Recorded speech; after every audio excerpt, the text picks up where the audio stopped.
Hey guys, today we journey into the forgotten hush of medieval nights to explore a life lived in shadows where your shift begins exactly when the world goes to bed.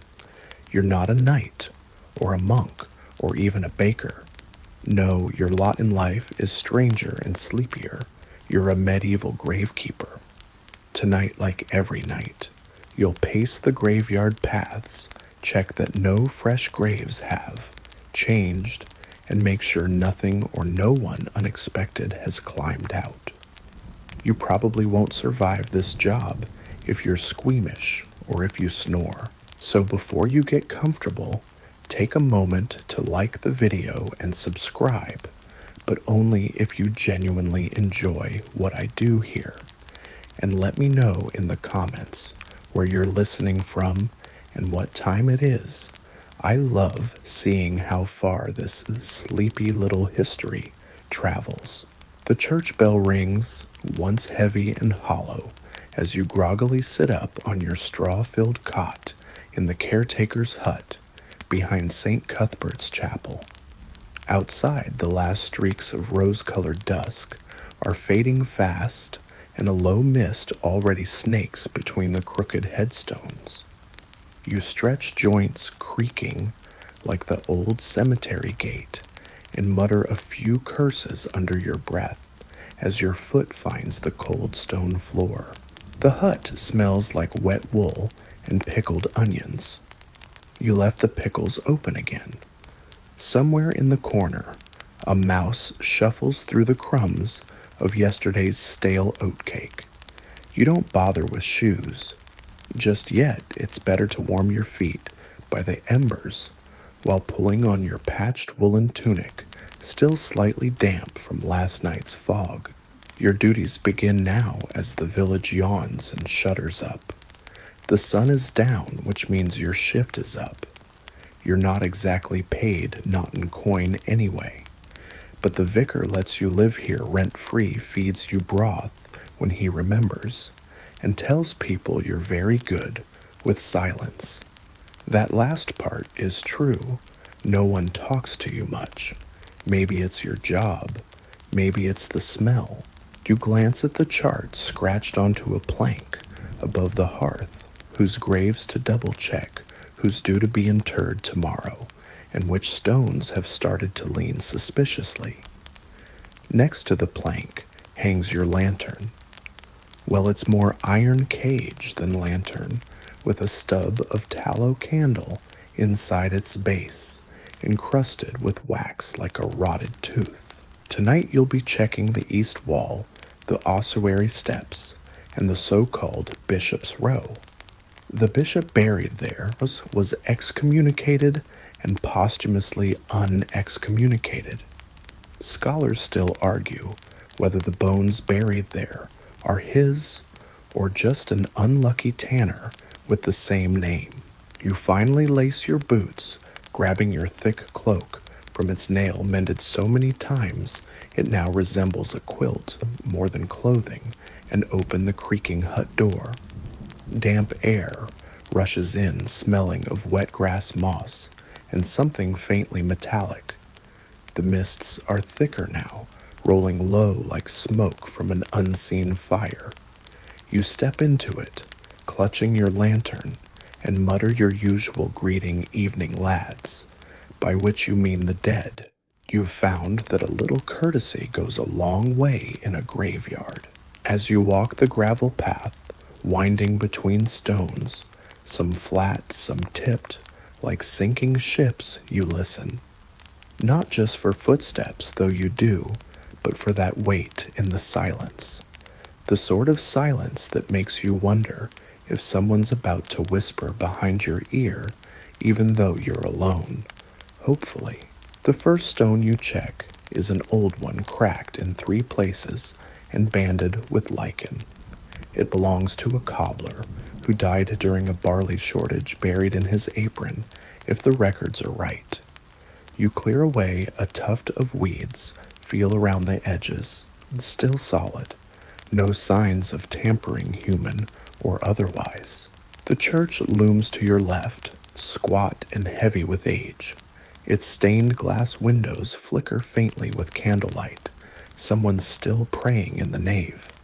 Probably Brother Martin, who can't sleep unless he chants through the Psalms at least twice. You envy his insomnia. It has more incense and fewer rats than yours. As you continue your circuit, your lantern flickers, dimming slightly with each gust of wind. You make a mental note to scrape the soot off the glass again, or get a new candle, or invent oil lamps. Passing by a more recent grave, you pause. This one's still bare earth, the mound sunken a bit too much. Natural settling, most likely. Still, you lean down, run your fingers through the cold soil. No signs of disturbance, just damp, gritty loam. A worm retreats deeper with a lazy squirm. You nod approvingly. Good lad. You sigh.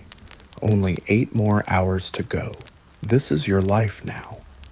Watchful quiet filled with strange little details. Only you notice, like how dew forms fastest on the stones with carved angels, or how the moss avoids one particular corner as if offended. You hum a little to yourself an old lullaby your mother used to sing about Saint Gertrude and her miraculous cheese wheel. Something about it always made you sleepy, and as you make your way toward the east fence, the moon finally peeks through the mist, pale, wide, quietly judging, just like everything else in this job. You reach for your tools with the same half-proud, half-resigned air a knight might reach for his sword, except instead of a gleaming blade and shining armor, you've got a dented lantern, a leather satchel full of odds and ends, and a stick with suspicious stains.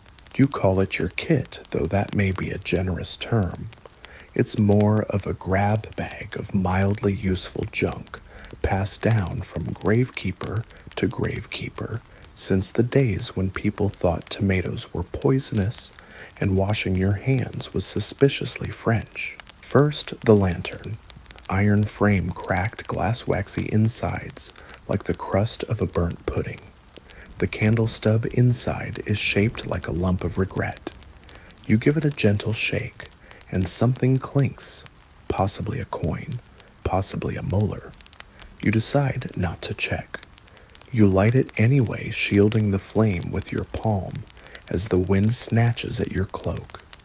The flame gutters flares and settles into a sullen little glow like a tavern bouncer who just remembered its payday. Next up, your spade. Not a full shovel, mind you.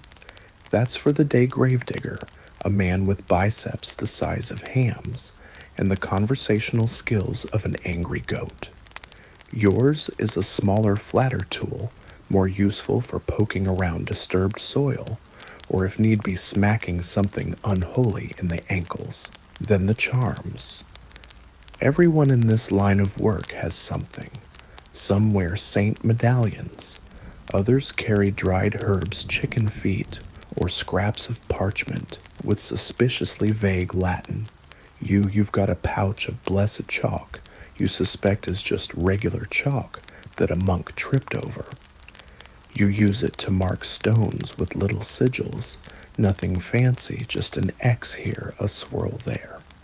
It helps you keep track of things that move when they shouldn't, like the time a headstone turned 90 degrees overnight. Still no explanation. Historians still argue whether it was frost-heave faulty masonry or divine sarcasm. You also carry a whistle carved from bone sheep, probably. It doesn't work. It's supposed to scare off spirits. Mostly, it attracts moths.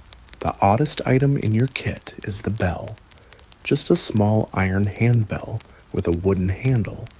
You don't ring it often, but on certain nights, especially foggy ones, you do give it a gentle chime while walking. Supposedly, it warns the dead not to get any ideas. More practically, it also startles drunkards who wander in thinking the graveyard is an outhouse. Tonight you hang the bell on your belt just in case. The last object is a spoon, a bent one. No one remembers why the first gravekeeper carried a spoon, but tradition is tradition. Yours has a bit of inscription on it half rubbed off, to Eustace love Mum. You've never met an Eustace, but you hope he was loved deeply and often. The spoon is good for digging in soft earth without alarming anyone or testing soup. You try not to mix those two uses. With your gear assembled, you sling your satchel over one shoulder and glance around. The moon has risen higher, bathing the graveyard in silver blue light that somehow makes everything look wetter. Your boots squelch in the grass as you step off the stone path, cutting through the middle row where the richer folk are buried closer to the church, closer to salvation, supposedly. You pass a crypt belonging to the vicar's family, sealed with heavy stone and iron clasps. Legend says it was once robbed by someone looking for rings. All they found was an angry goose that had somehow gotten in. You don't know if it's true, but the image lingers. By now, you've probably realized that being a gravekeeper isn't all exorcisms and spine-tingling suspense. It's mostly mud creaks and muttering, "Oh no, not again," every time something goes slightly ajar. You spend more time oiling hinges than banishing spirits. Still, the job has its perks. No one interrupts your lunch break. You get the best gossip, most of it, from Gravestone's beloved wife and notorious liar. And there's something strangely peaceful about walking between lives, once lived, like living in the space between stories. Tonight the tools feel a little heavier than usual, or maybe your arms are just tired from patching the west wall yesterday. A fox had gotten in again. You admire their persistence, foxes, and tax collectors have the same energy, scrappy, smug, and always in the wrong place. As you loop around the cemetery's rear path, your lantern flickers again, dimming for a moment. You pause, shielding the flame with your hand. It's probably nothing, just wind, or the ghost of a long-dead candle maker, bitter that his work keeps melting unevenly. You pause beside a particularly tall headstone, carved with Latin, so faded it might as well say, "Insert Latin here." You trace the letters out of habit just to feel the grooves. Something about this stone has always bugged you. It's a little too tall, a little too narrow, like it's trying to reach something above it. You mark it with a chalk swirl your way of saying, "Keep an eye on this weird one." As you walk, you find yourself humming again. A lullaby this time. Something about St. Dunstan and his holy tongs. The fox from earlier trots silently across your path and pauses to glance at you. You nod, he nods. You both carry on. That's the level of companionship you can expect in this line of work. With your tools checked and your nightly rhythm settling in, you begin your first full round. Just you, the dead, and whatever creaks, sighs, or inexplicably moves after midnight. And of course, the fox. Always the fox. You always start your first proper patrol by visiting your favorite coworker, not a person, not even close. He's a fox, orange-furred and mean-eyed with a limp in one leg, and an aristocrat's disdain for anything that smells remotely clean. You've named him Bishop partly because he struts like he owns the place, and partly because he once stole the vicar's lunch right off a prayer bench. You find him as usual by the northern wall, curled beneath the crooked yew tree that leans like it's too tired to stand properly. He's watching you, one ear twitching tail curled around his front paws like he's posing for a woodcut engraving. In your hand, you hold your offering, a scrap of smoked eel saved from the fishmonger's offcuts. It's slightly rancid and very slimy, perfect for a fox with no shame. You toss it gently toward him. He sniffs, pretends to be above it, then devours it in 4 impolite bites. Feeding the graveyard fox is not in your official duties, not that anything really is. But you do it anyway, because he watches the place with you, because once he snarled at something behind a gravestone before you even heard a sound, and because on lonely nights like this, he's the only thing that blinks back. Bishop finishes the eel and vanishes into the mist like a minor forest god late for a pagan appointment. You make a mental note to leave out a bit of cheese next time. He has questionable taste. Your path tonight winds through what locals call the poor patch, a parts of the cemetery with no stones, only wooden markers, many now rotted into shapeless lumps. You try to walk softly here. It just feels right. Somewhere out there lies the bones of old Tilda, who once cured warts with vinegar and mild threats, and young Joe's, who was reportedly allergic to daylight. You always tip your hat to Joe's. Relatable. As you walk, the lantern swings at your side, casting jerky shadows across the uneven ground. This part of the graveyard is always soggier than it should be. The drainage is bad, or perhaps the earth is simply tired of trying. Either way, your boots sink a little, with every step making a noise like someone sighing into a pudding. You pause at a marker you placed yourself just last week. No family, no name, just a small wooden post and a string of dried rosemary. You add a swirl of chalk to the wood, not for magic, just for memory. Then you hear it, the light skittering sound like claws on damp stone. You freeze, not out of fear, more out of habit. That's the thing with gravekeeping. You learn to listen not just for sounds, but for wrong sounds. And this one is familiar. You crouch low, lantern raised, peering around the base of an old mausoleum. 2 bright eyes reflect back at you. A rat. Large. Possibly the size of a toddler's foot. It's chewing on something. Something pale. You sigh. It's not again. The rat glances at you unfazed, then drags its prize, a piece of wax paper bone, deeper into a crack between stones. You make a note of the spot. You'll need to wedge it shut later with pebbles and possibly scathing sarcasm. Rodents are part of the job, always have been.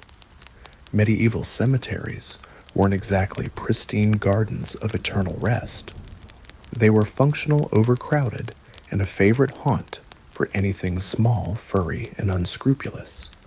Rats, ferrets, one time a goose. You try not to think about that goose. Still, you prefer rats to people most days. Back on the path, you head toward the bell tower, where your friend the bell ringer Oswin is probably finishing his nightly mead and ridiculous tales. Oswin is the kind of man who could talk a skeleton back into its grave just to avoid further conversation. He meets you halfway, carrying his lantern like it's a goblet of light, his robes hitched up to reveal mismatched socks. "Evenin'," he says, yawning theatrically. "Saw a ghost." You raise an eyebrow. "Looked like my aunt, smelled like cabbage. Could have been my dreams, though. Had pickled eggs." You nod slowly. You think everything's a ghost. He shrugs. "It's the job." You trade stories. You tell him about the rat, He tells you about a whispering crypt door. You tell him about the fox. He offers you a boiled sweet he found in his sleeve. You decline. Historians still argue whether church bell ringers in medieval villages were actually part of local security systems, or if they simply stayed up late out of boredom and a fondness for being mildly annoying. Either way, Oswin serves as both gossip hub and mild haunting deterrent. You share one last look across the graveyard. It's silent now except for the breeze pushing a curtain of fog across the grass. Oswin bids you goodnight with a burp and disappears into the bell tower, whistling something vaguely hymnal. You resume your rounds now alone again, your breath visible in the air, your boots soaked, and your mind slightly fuzzy from Oswin's stories. The fox does not reappear, but you feel him out there, watching, judging, possibly looking for more eel. You keep walking. There's a chill tonight that wasn't there yesterday, sharp enough to slip between layers of wool and find the tiny patch behind your collar where the cold always wins.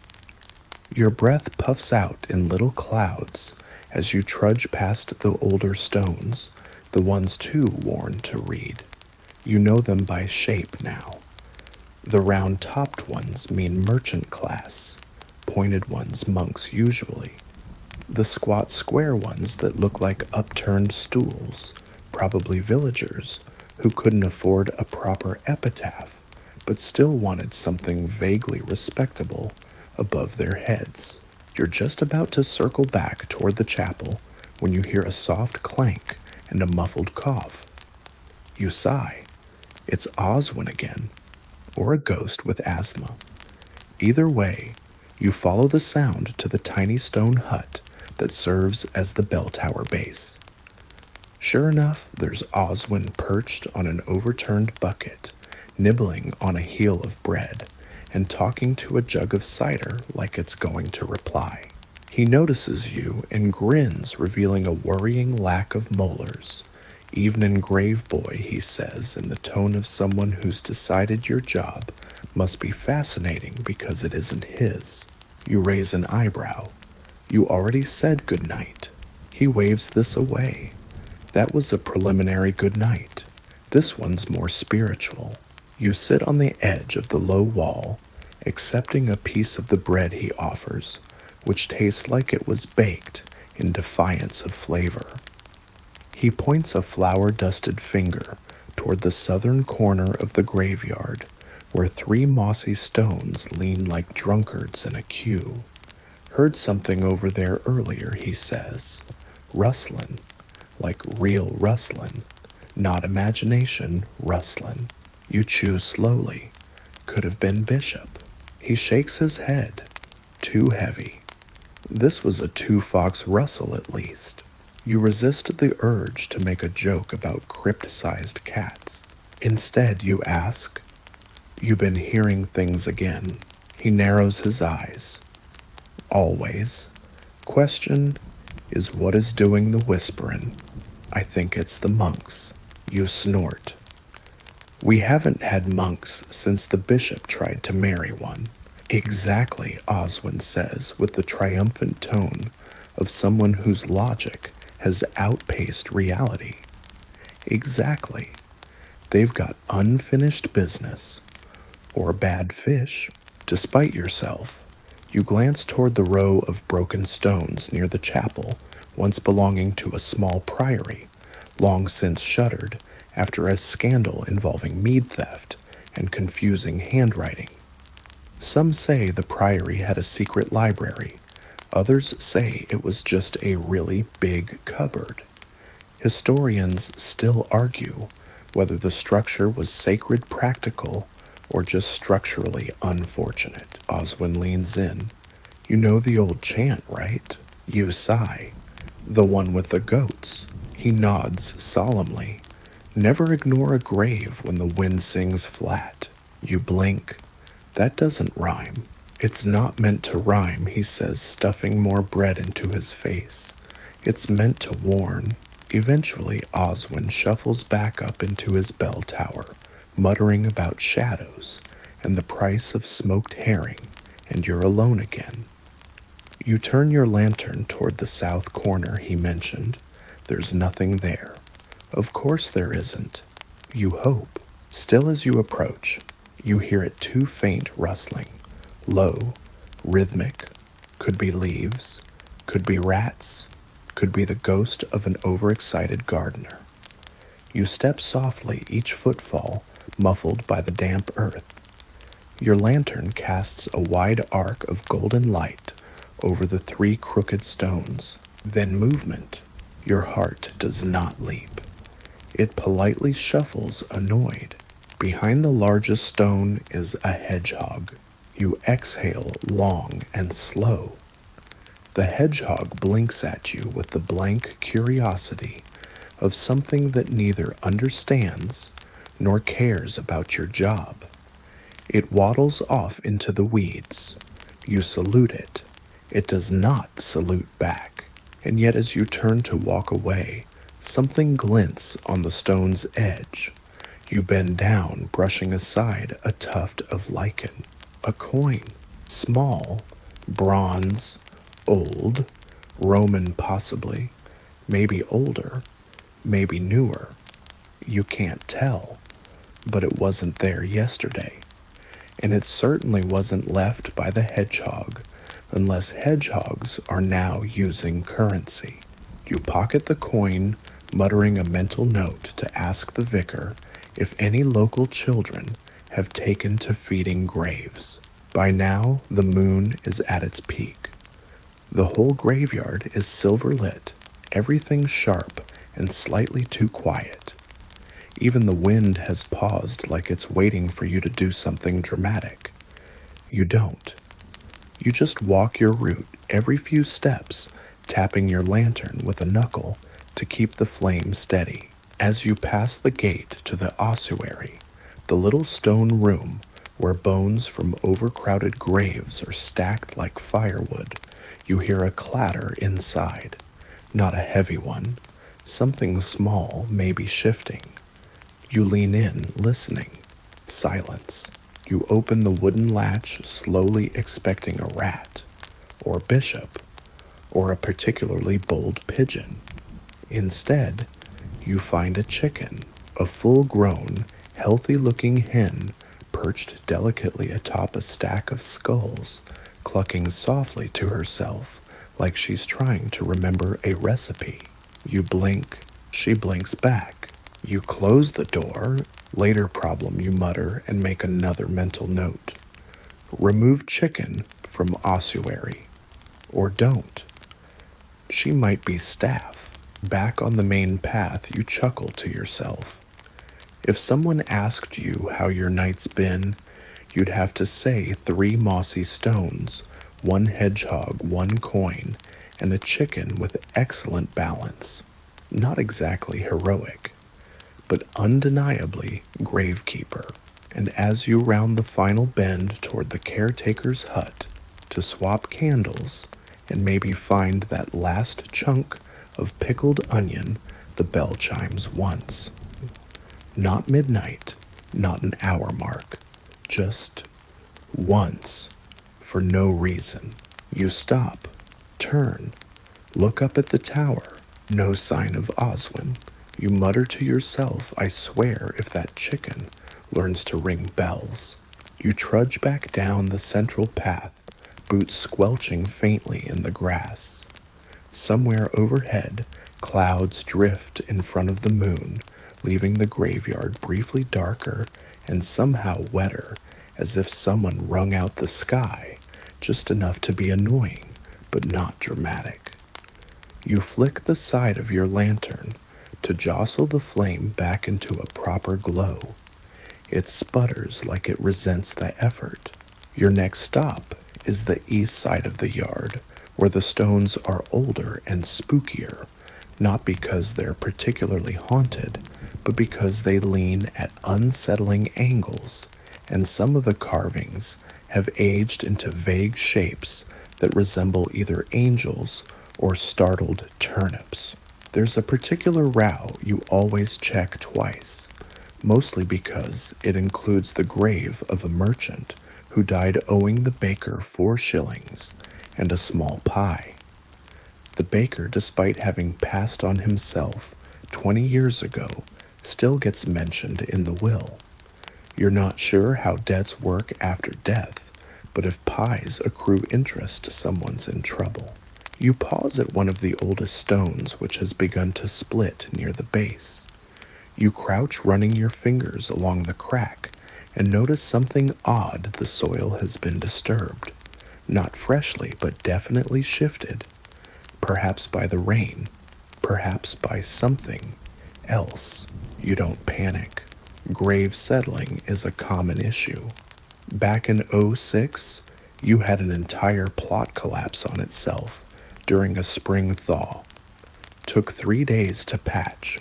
2 if you don't count the argument with the vicar about whether holy mud is a theological category. Still, you make a mark in chalk on the stone, a small triangle with a dot in the center.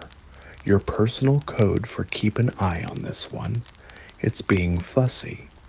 You dust your hands off on your cloak and stand, and that's when you hear them footsteps. Not yours. Not the fox's. Not Oswin's. These are lighter, measured, soft, but deliberate. You hold your breath, turn slowly, lantern up. Nothing. Just rows of crooked stones, a few brambles twitching in the breeze, and the faint, reassuring cluck of the ossuary chicken doing whatever it is ossuary chickens do. You wait. Listen again. The footsteps stop. You exhale and shake your head. Probably just the wind, you mutter, which is what people always say in stories, right before the wind steals their hat wallet and half their soul.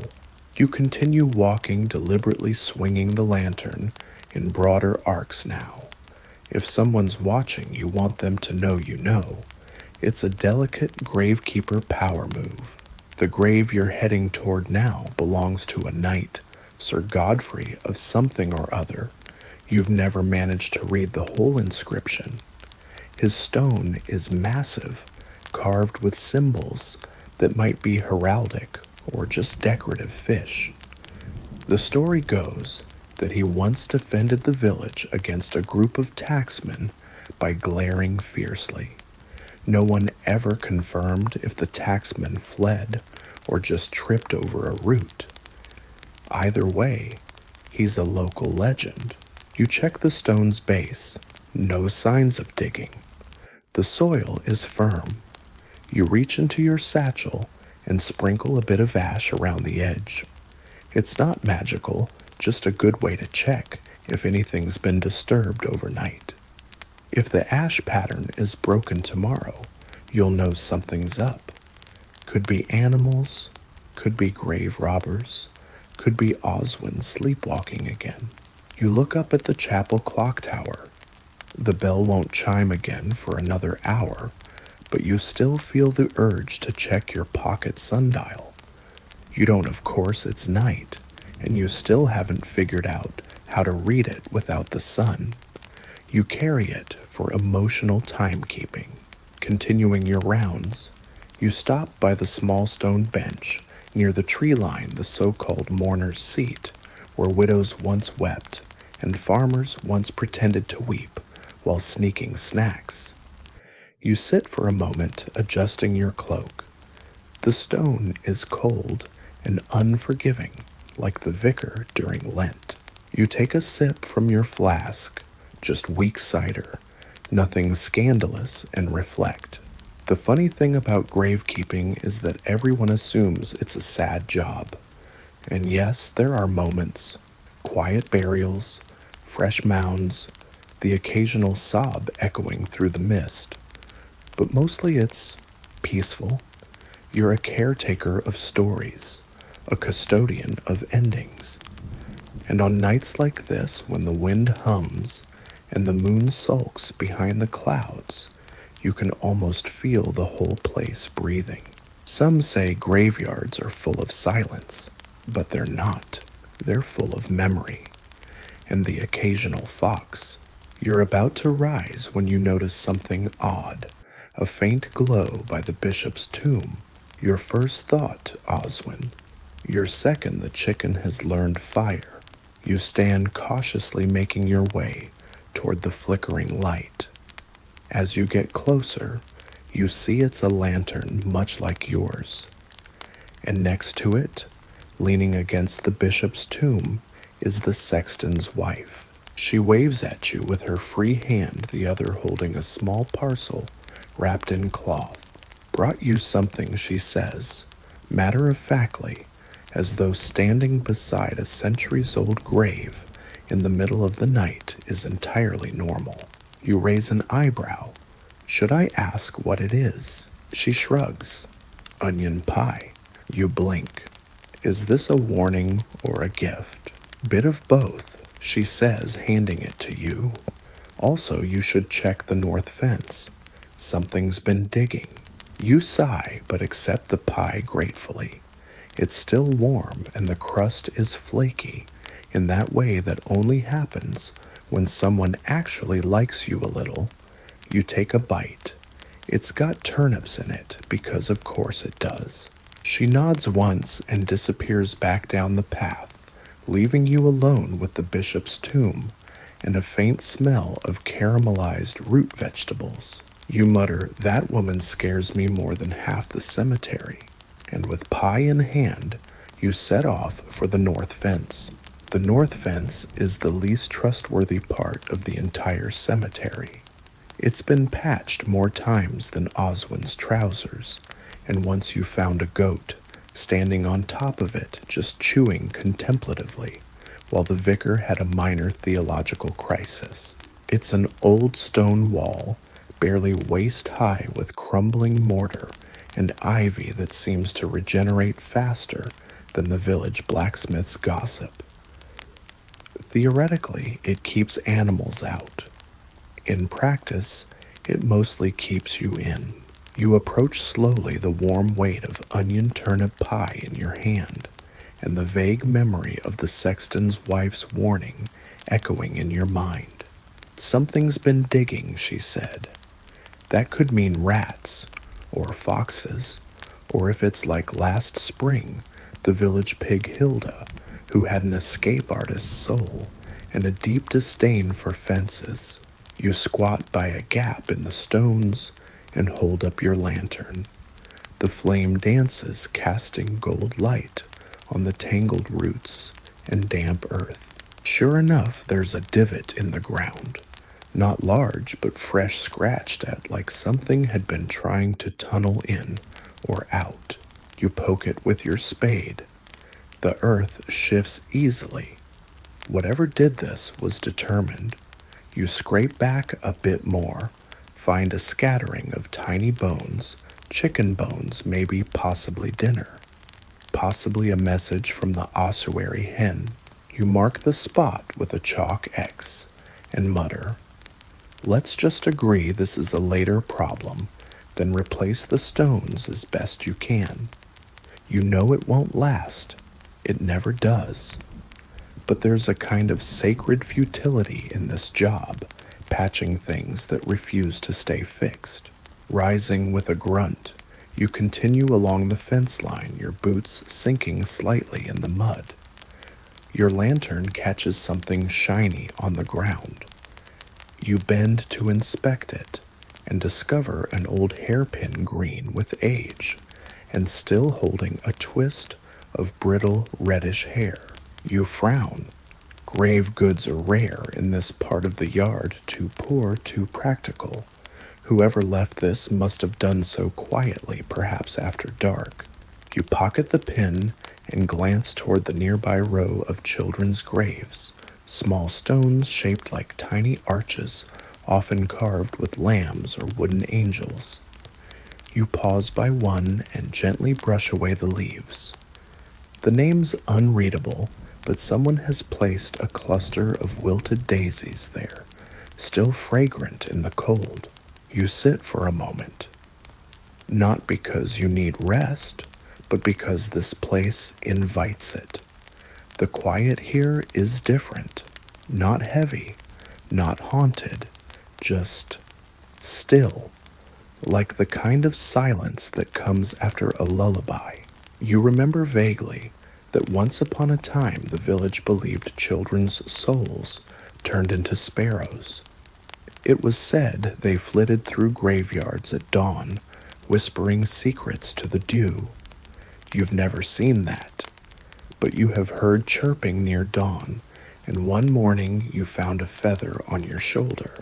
Historians still argue whether this belief stemmed from pagan traditions, Christian metaphors, or just the village baker being overly poetic during allergy season. You finish the pie. It's good, really good. You now suspect the sexton's wife might be the village's best-kept culinary secret, second only to that one monk who puts garlic in everything and refuses to explain why. As you lick the crumbs from your glove, your apprentice appears. He's about 16, freckled, and perpetually confused. His name is Wymond, though you often just call him Oi. He shuffles into view like a sheep who's lost its map. Sir, he mumbles, already yawning. You're late, you say, not really annoyed. He shrugs. I tripped over a cow. You blink. Where? He looks blank. I don't know. Somewhere cowish. You nod slowly. It's not the strangest excuse you've heard. Not even top 5. Wymond carries a small basket filled with more candles, a wedge of something that might be cheese, or a very old sponge and a flask of cider that you very clearly told him not to bring. He plops down on a stone bench and immediately dozes off, head tilted back, mouth open. You watch him for a moment, debating whether to nudge him awake or use the opportunity to draw a mustache on him with soot. Instead, you cover him with your cloak and tuck the cider away for safekeeping. He'll be useful in an hour or so once he's fully rebooted. Until then, you resume your route. You loop past the bishop's row, the lantern flickering slightly near the excommunicated one's tomb again. It always flickers there. You've changed candles, cleaned the glass, even prayed once awkwardly. Still flickers. Some say it's just a cold draft from the crypt. Others whisper, it's divine judgment. You lean toward the third option. The bishop was just petty in life and continues to be petty in death. You whisper, good evening, your holiness, and the flame jumps. You sigh. That's a yes, I assume. Another round nearly done. Another night nearly half over. You check the stars not because you're an astronomer, but because they've become your timepiece. That crooked constellation, shaped like a bent spoon, means you've got about 3 hours left, give or take a ghost. You head back toward the caretaker's hut to swap out your candle and maybe check on Wymond, who's now muttering in Latin. Id factus et. Pudding, he mumbles. You pause. Please don't summon dessert spirits. And the night drifts on. Back at the caretaker's hut, you creak the door open slowly, just in case Wymond has shifted positions and is now somehow precariously balanced on a chair, a barrel, or once memorably, the broom rack. But no, he's exactly where you left him, slouched on the bench mouth, slightly agape, snoring with the intensity of someone who once lost a foot race to a snail and never quite recovered emotionally. A soft whistle escapes his nose every few seconds. It's oddly rhythmic. You've heard less coordinated folk songs. You swap out the candle in your lantern with practiced ease, scraping melted wax from the base like a medieval barista cleaning a stubborn espresso machine. The new candle is thicker, freshly dipped, and smells faintly of tallow and regret.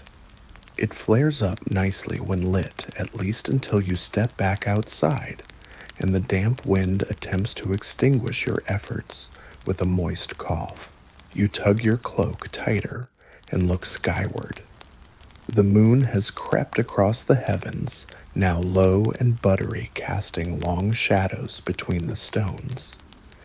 These are the hours when everything looks like it might move if you blink too slowly. It's also time for your least favorite task checking Plague Row. Plague Row sits just outside the proper churchyard, beyond a short rise in the earth. It was hastily dug decades ago when a fever swept through the village, carrying off half the choir and most of the people who'd insisted the fever was probably just the wind. The graves here are unmarked, or marked with simple wooden crosses, most of which have long since rotted into matchsticks.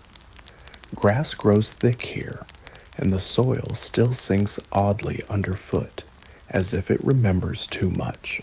You pick your way along the edge, not out of fear, but out of respect. It's the kind of place where silence feels expected, like interrupting a whispered conversation between centuries. Halfway down the row, you spot something that makes you pause. A candle stub burnt down to the base, tucked into the earth at the foot of a grave. Not one of yours, not anything official.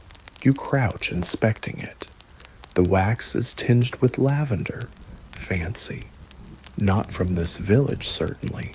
Someone has been here recently, and they brought scented candles, either a traveling mourner or a very confused romantic. You glance around. No footprints, no signs of intrusion, just the faint smell of herbs and something like burnt sugar. You mutter, "If this is a courtship attempt from a ghost, I'm not interested," and make a chalk mark nearby a spiral.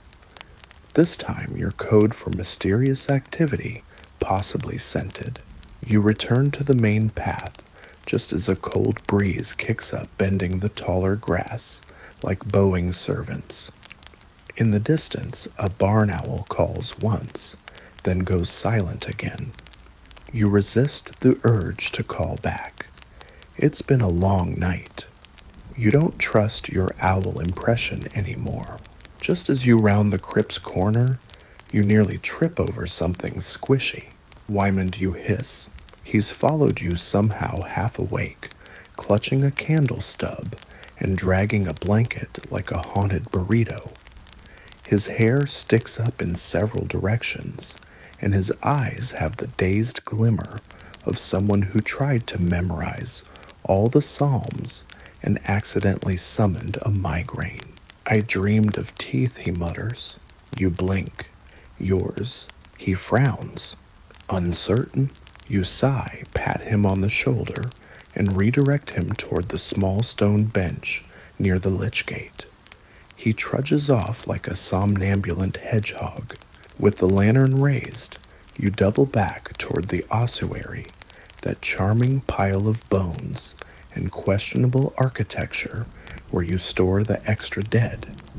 It's supposed to be locked, but the door is once again slightly ajar. You pause. "Okay," you say aloud. "Let's review the chicken is in there, possibly organizing a choir." The door is open, and I am once again underpaid. You nudge the door open fully. Inside, the bones remain stacked in careful piles, skulls here, femurs there, like some morbid medieval IKEA. And there atop a stack of tibias is the chicken. She has laid an egg. You stare. She stares. You slowly nod.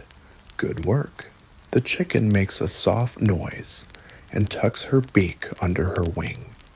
You gently close the door. You'll mention this to the vicar later, though you already know what he'll say. Well, at least someone's being productive.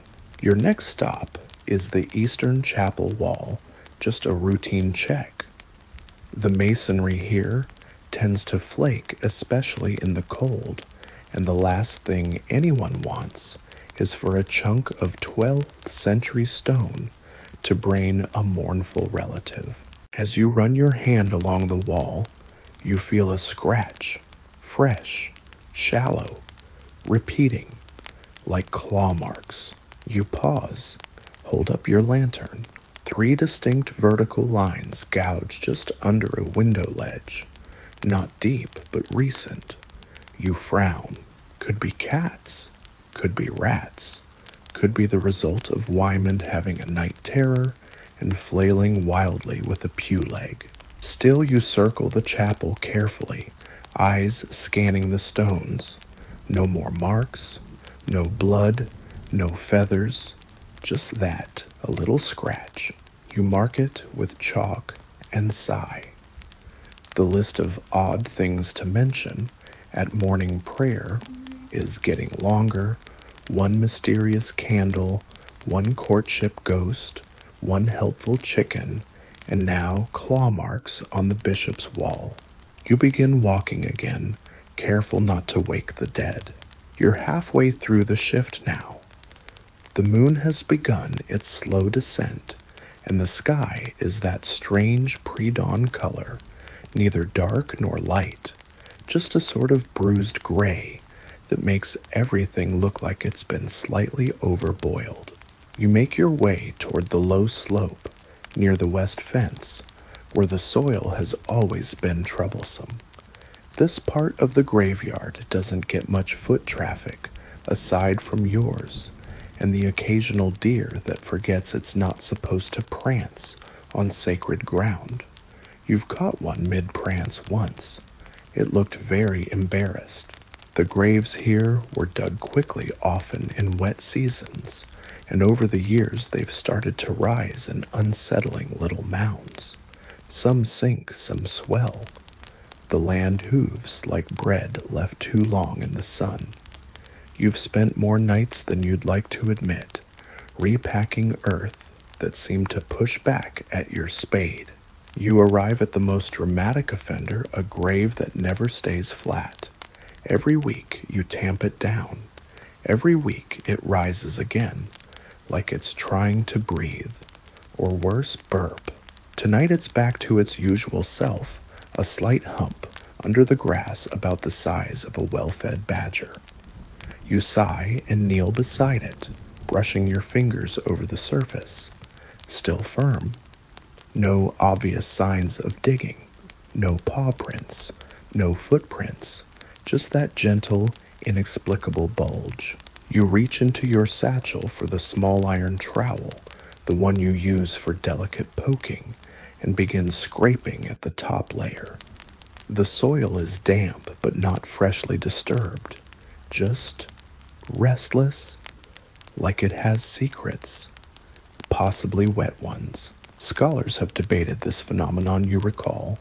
Some say it's natural clay and organic material shifting under pressure, causing the soil to move long after the body has settled. Others blame grave gases, the awkwardly named buildup of decomposition releasing into the ground, causing a gentle upward push. You've heard a third theory whispered late at night by a traveling friar who drank too much mead that certain souls just can't get comfortable. You pat the mound gently. Listen, if you need more straw down there, just rattle something. We can work something out. The grave remains silent. You make a chalk mark nearby 2 lines and a dot. That's your code for the usual nonsense. As you rise, your knees creak like badly tuned bagpipes. You groan and dust off your cloak, only to hear a soft voice behind you say, "Is it doing the thing again?" You jump just a little and turn to find Wymond standing there clutching a mug of something steaming. His blanket is now wrapped around his shoulders, like a monk's robe, and his hair sticks up in at least 4 directions, one of which might be a tempting escape. You nod. It's doing the thing again. He squints at the mound. Maybe it's like bread. You blink. Bread. Sometimes my mum's loaves rise weird if the yeast's off. Maybe the body's just bubbly. You stare at him. Wymond. I'm deeply unsettled by how plausible that sounds. He sips his drink. It's cider. You glance at the mug. That better not be my flask. He looks away. You both stand in silence for a moment, watching the grave mound like it's a theatrical performance.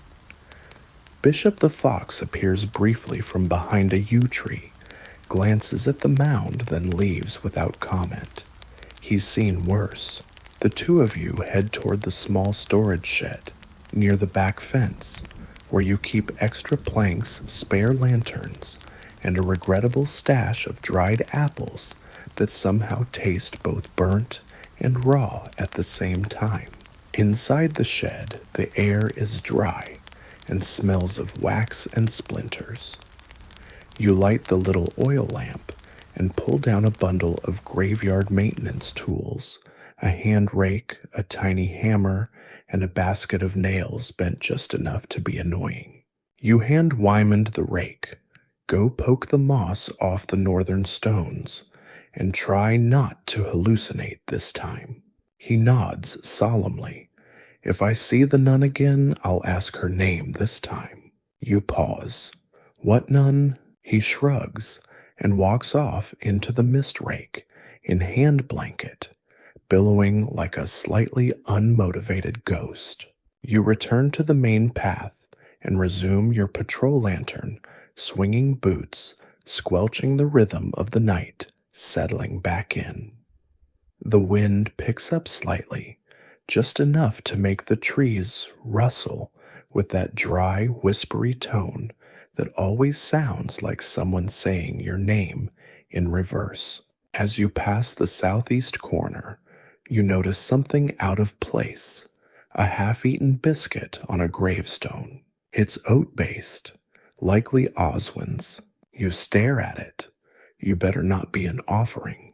The gravestone in question belongs to one Hildrick the Miller, who famously fell into his own grindstone and now has the village's shortest eulogy. While that happened, you brush the biscuit into the grass and mutter a blessing just in case. You don't want to be haunted by an irritable miller who can't finish his snack.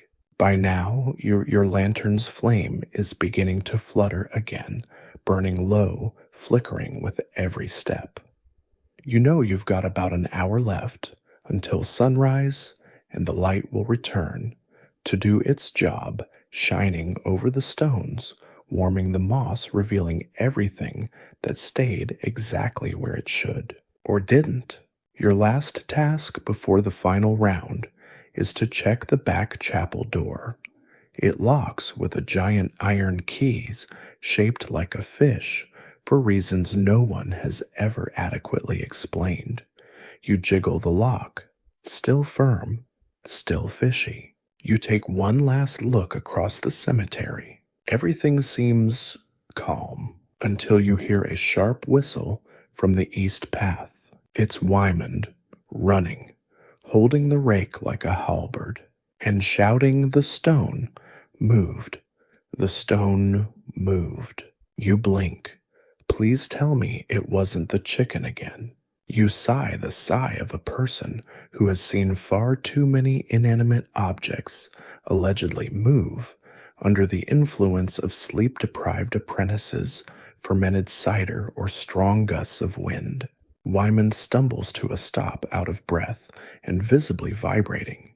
His rake is now bent at a noble angle, and his blanket has become a sort of heroic sash. He points dramatically behind him, somewhere near the mossy patch just east of the chapel, and wheezes, "It turned. I swear on the chicken." You raise an eyebrow. "That's a strong oath." "I know what I saw," he insists. I was scraping moss off it, and then I looked away for 1 second, just one, and when I turned back, it was facing left. You nod slowly. Are you sure it wasn't you that moved? He pauses. Well, I pivoted a bit, but not a turning pivot. Ah, yes, the sacred distinction between a pivot and a turn. But apprentice dramatics aside, you know better than to ignore the possibility. Stones don't usually move, but sometimes they adjust. The freeze-thaw cycle does odd things, so do earthworms.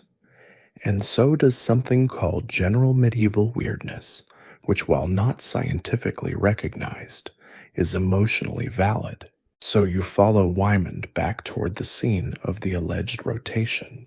The stone in question is a tall, thin one, carved with a faint spiral and the remnants of a name something like Alfric, or Alfred, or Alf. Most likely a monk or scribe. The type of person who disapprove of loud chewing and own 12 slightly different versions of the same brown robe. You circle the stone, holding your lantern up. Wymond crouches next to it, whispering, I'm telling you it was that way. You press your fingers to the base. The soil is loose moister than it should be. There's a faint track, a sort of drag mark on one side, just an inch or two, enough to give you pause. All right, you say. We'll test it. You pull a small wooden wedge from your satchel and stick it under one side of the base.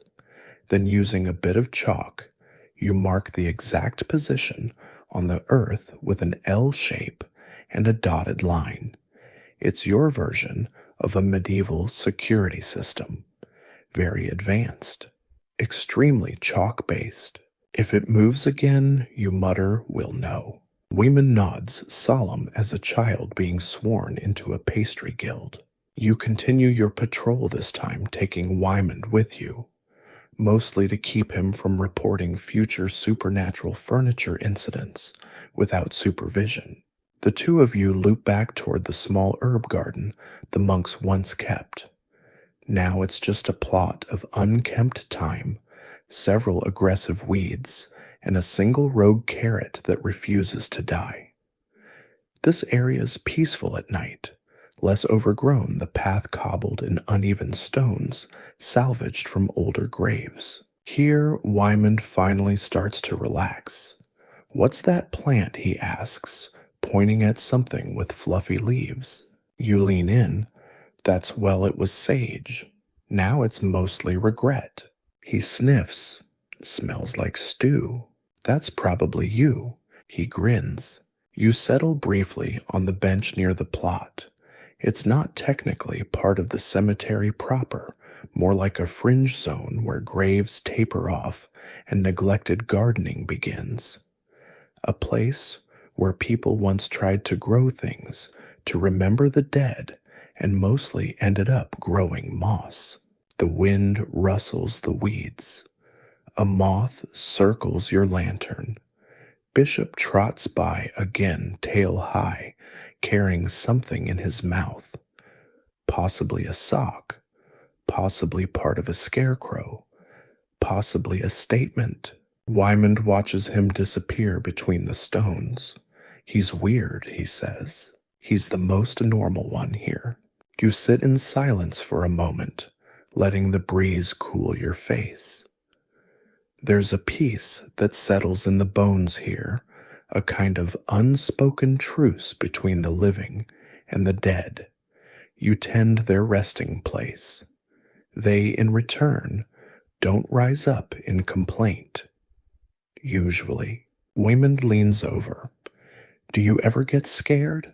You think for a moment. No. He looks at you. Okay, yes, but only once a night. He nods as if that's a reasonable policy. I got scared the first time I saw the ossuary chicken. Everyone does. A long pause. Then you ever think we should ask the vicar to do like a blessing for the grounds? You chuckle. He blessed the soup last week and 2 monks got stomach aches. I'm not risking that kind of power. Suddenly, a sharp sound cracks through the night, a loud metallic clang, followed by a rustle. Both of you shoot to your feet, lanterns swinging wildly. You rush toward the sound, which came from the direction of the old smith's grave. A wrought iron plot marker still stands there, rusted and half collapsed. You arrive to find that the marker's decorative arch has finally given way, collapsing into the path. The Russell A squirrel, leaping from the stone to a nearby tree, utterly unimpressed. Wymond groans. I was ready to throw the rake. You sigh. No heroic rake duels tonight, lad. Still you check the area thoroughly. Just a fallen bit of old iron. Not sabotage, not poltergeist, just gravity decay, and perhaps the spirit of the blacksmith expressing his disdain for symmetrical fencing. You chalk another mark, 2 vertical lines, 1 horizontal. That's your code for not haunted, but keep your eye on it. As you walk back toward the center path, Wymond yawns. When does the sun come up? You glance at the sky. Soon. 1 more hour. He groans. What if it doesn't? You pat him on the shoulder. Then he suggests we both become nocturnal and learn to herd mushrooms. You continue walking, and behind you the stone that Wymond marked. It shifts a 1/4 inch, just once, quietly. The sky is bleeding into that hour before dawn, when the stars begin to look embarrassed for still being out. The mist has started to rise thicker over the low plots, pooling gently among the gravestones, like spilt milk no one dares clean up. You adjust your lantern, now guttering with the last of its stubby candle, and resist the urge to talk to it. You've already tried compliments. You've already tried threats. Neither strategy makes wax last longer, unfortunately. You pass by the old bakery crypt, a strange architectural experiment the town attempted in the 1300s to house the Baker family, 5 generations of breadsmiths known for both their sourdough and their refusal to pay taxes. The building resembles a very unenthusiastic loaf, squat brick, and vaguely crumbling. The air here always smells faintly of flour and mildew, as if the walls themselves are trying to rise. Inside, the crypt is sealed, but rumors persist that one of the bread ovens was accidentally used as an urn. Historians still argue whether this story is factual or just an elaborate metaphor for burnout. You lean against the outer wall of the bakery crypt and allow yourself a moment to breathe. It's quiet now, aside from the occasional owl hoot and the distant sleepy snore of Wymond, who has predictably curled up on a bench and wrapped himself in a rake like a safety blanket.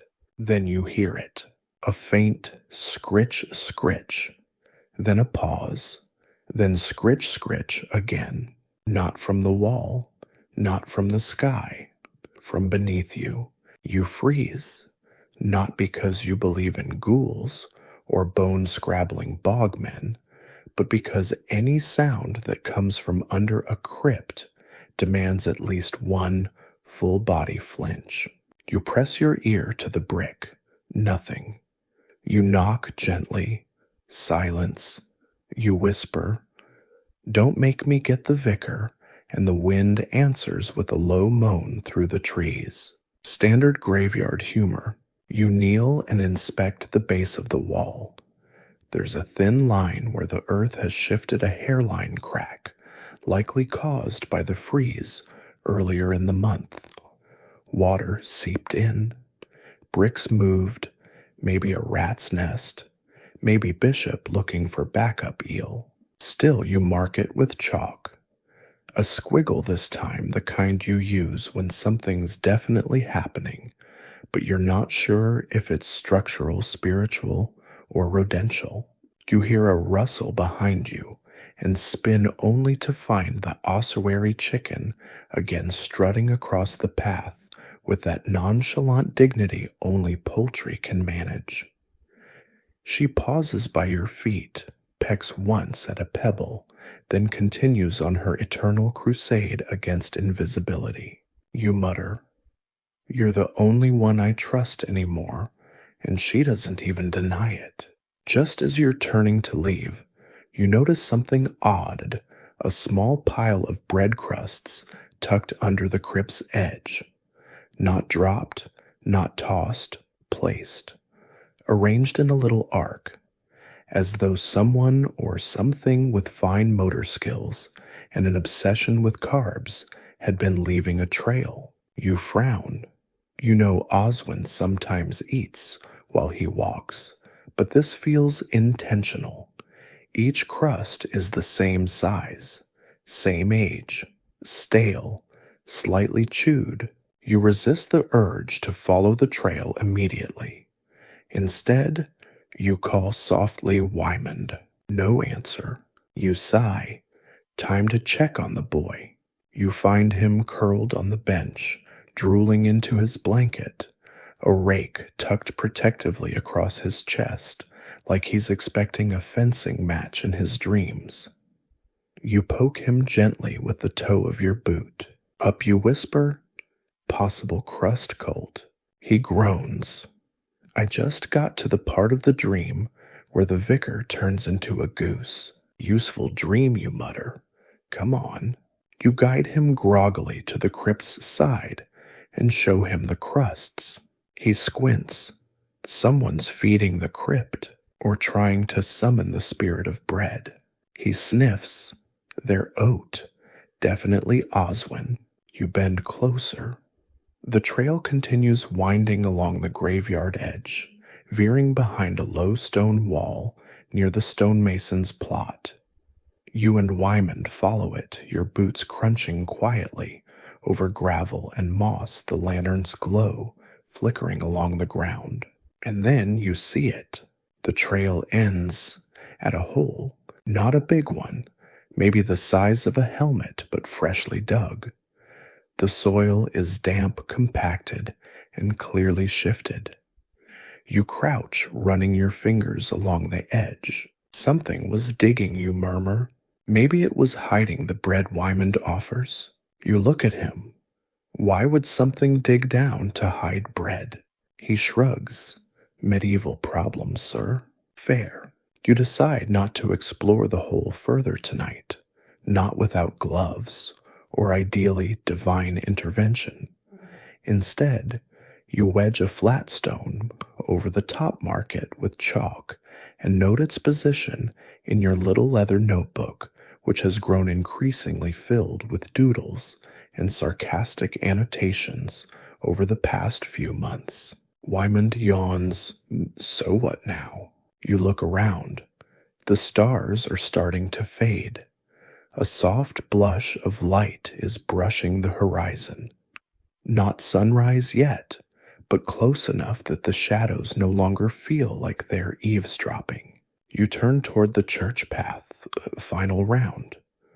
We check the gate polish, the lantern glass, and then we brew the world's worst tea. He perks up. With the turnip crumbs, you sigh. It's either that or nettle stew again. He groans. I dreamed I was being chased by nettles. They had knives. Then it was accurate.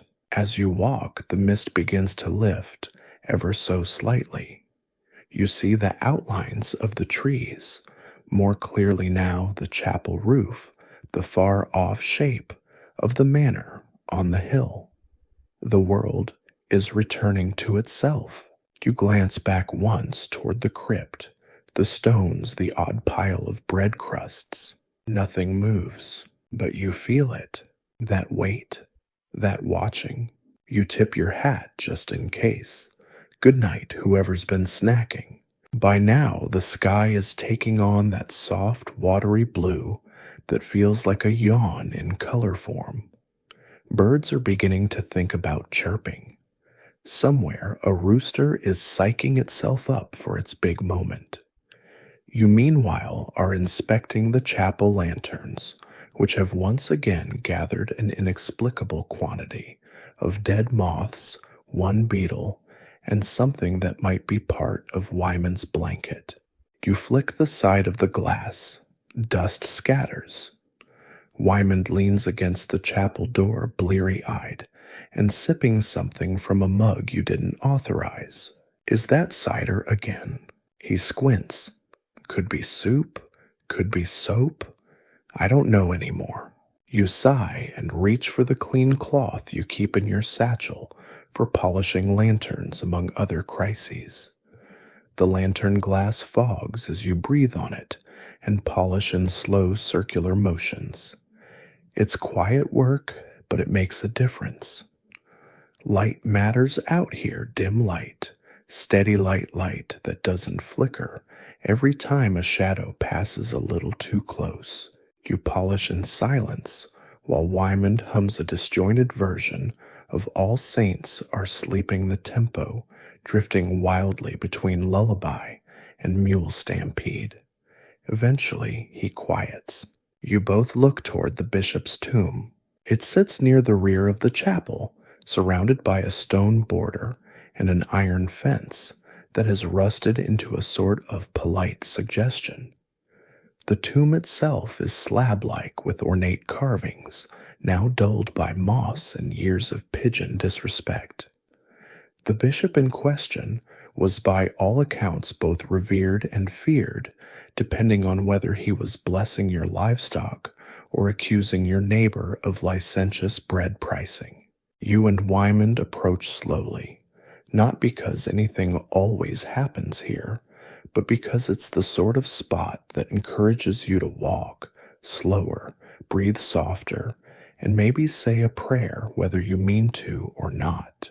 The lantern light dims slightly as you near it, as it always does. You hold it up, watching the flame struggle. See, it's only here. Wyman leans in. You think it's cursed? No, I think it's judgmental. The tomb bears an inscription in Latin that roughly translates to "Here lies Bishop Aldwin. He watched over us in life. May he rest unless he disagrees with something." The last part is often debated. Some say it was a later addition. Others say it's a mistranslation. Either way, it fits. You both step inside the ring of the fence and pause beside the slab. Wyman reaches out and knocks on it. You gasp. He jumps. And then you both realize it was just the latch of the chapel door clicking shut in the wind. You stare at him. Did you just knock on the bishop's tomb? He grins nervously. I wanted to say good morning. You rub your eyes. You're lucky he's a deep sleeper. Still, you check the soil around the base. No disturbance, no cracked stone, no goose footprints. You check just in case. Always check for geese. You circle once more, making a chalk mark on the tomb's base, a quiet swirl with a dot. That's your symbol for temperamental but stable. You've used it more times than you care to count. Back on the path, the mist continues to lift, revealing more of the low walls, the crooked stones, and the familiar rise and fall of earth where the dead sleep more politely than the living. The moss glistens in the pale light. A crow calls once, then seems to think better of it, and falls silent again. Wayman starts talking half to himself. Do you think any of them wake up? He asks. You glance at him. The dead. Yeah. You shrug. Not like in the stories. They don't crawl out. They don't rattle chains. They just hang around, maybe. He frowns. What do you mean? You gesture to the space around you. This job's about the in-between. Not life, not death. Just after. They don't leave right away. They linger. bits of them, like scent in a room, or echoes. He's quiet for a long time. Then so what about us? You blink. Us. When we go.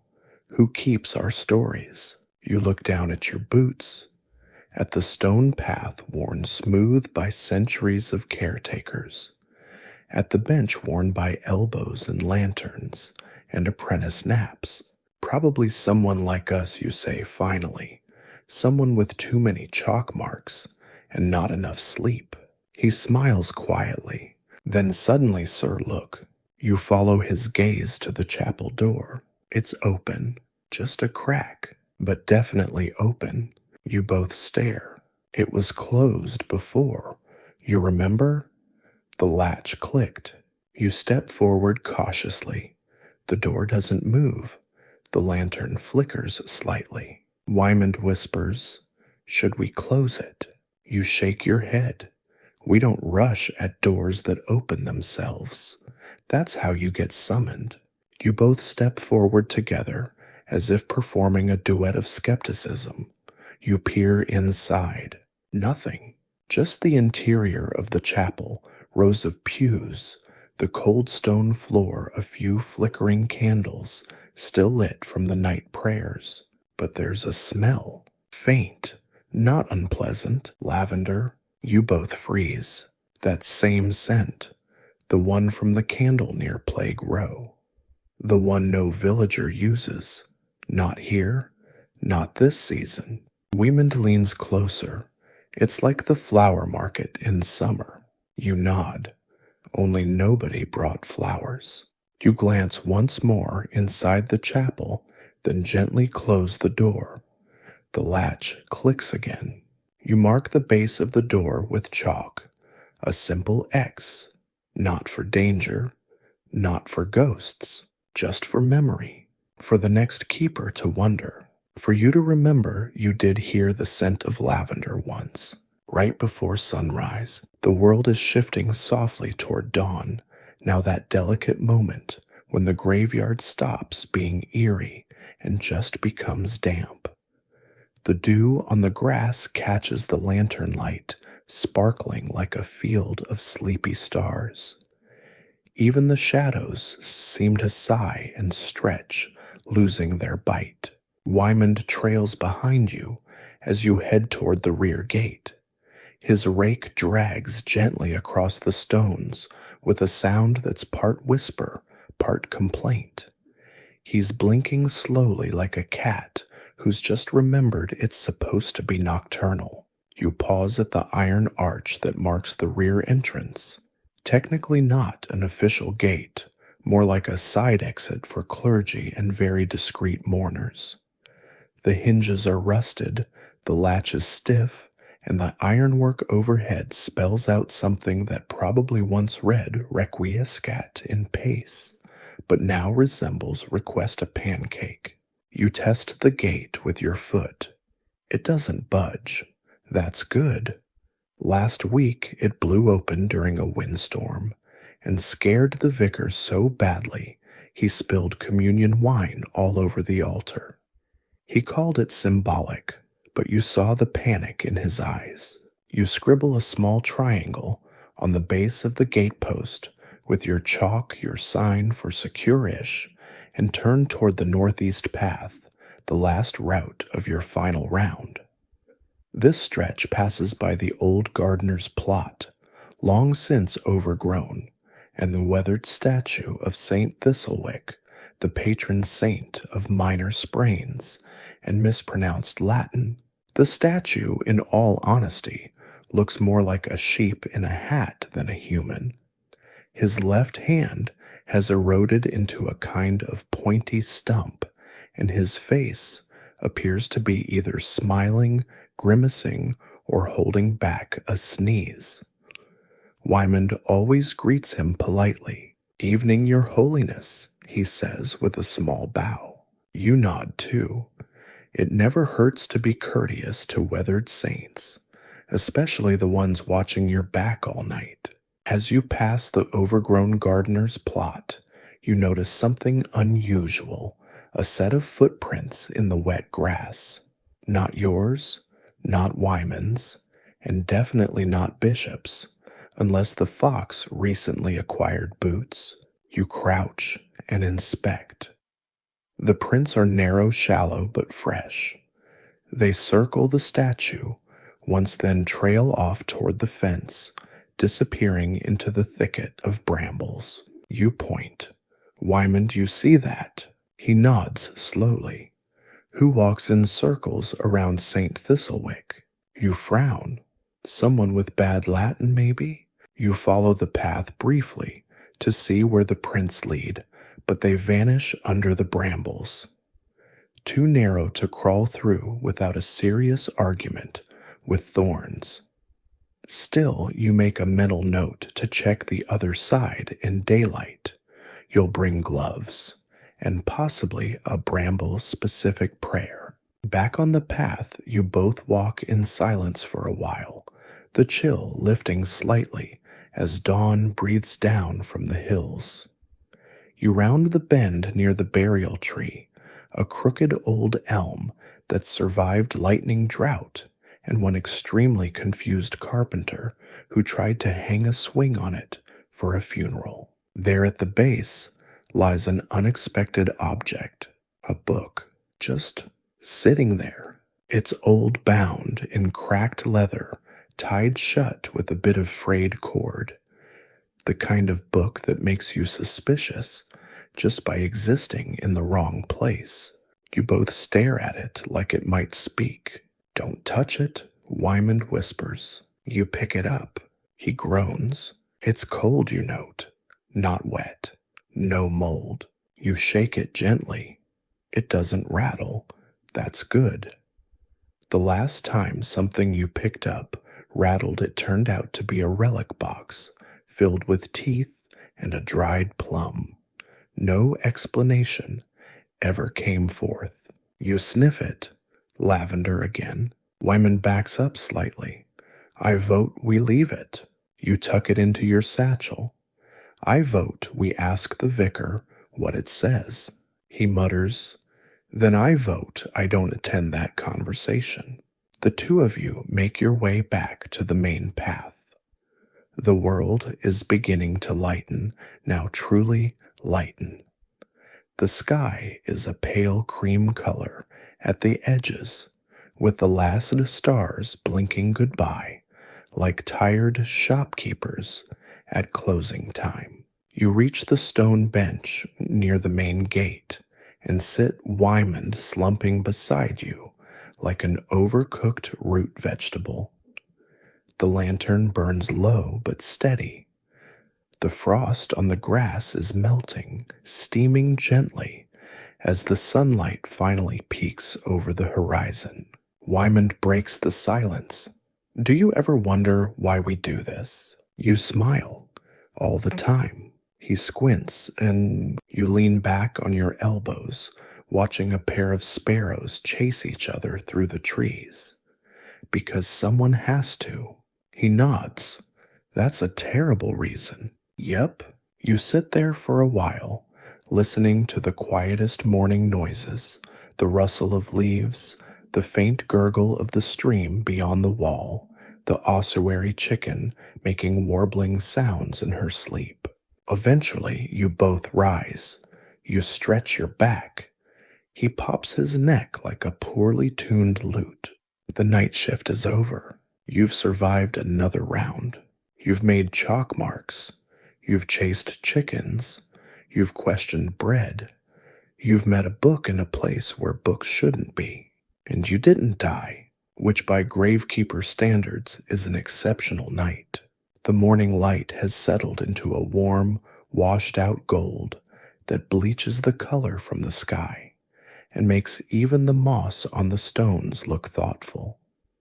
The mist has pulled back like a sleepy blanket, and for the first time in hours, the graveyard resembles what the living imagine it to be: quiet, orderly, solemn. Not the breathing, creaking, occasionally bread-scattering creature you know it to be at night. You and Wyman make your way back toward the caretaker's hut, passing under the arch, where ivy has grown thick enough to conceal a family of very judgmental sparrows. One chirps loudly as you pass, as if to say you missed a spot. You respond by waving your lantern at it. Do it yourself, then. Wyman, bleary-eyed and starting to hum again, mutters, "I dreamed I was a gravestone." You glance at him, and he shrugs. "Everyone kept leaning sandwiches on me." You nod. That actually explains a lot about you. Back inside the hut, the warmth hits immediately barely above freezing, but after hours outside, it feels luxurious. You set your lantern on the hook now, just a warm glow of dying wax, and begin removing your layers, cloak gloves, the weird extra scarf that smells faintly of cabbage, no matter how often you wash it. Wyman flops onto the stool near the fireplace and begins trying to toast the last heel of bread by holding it slightly near the coals, then blowing on it when it doesn't react fast enough.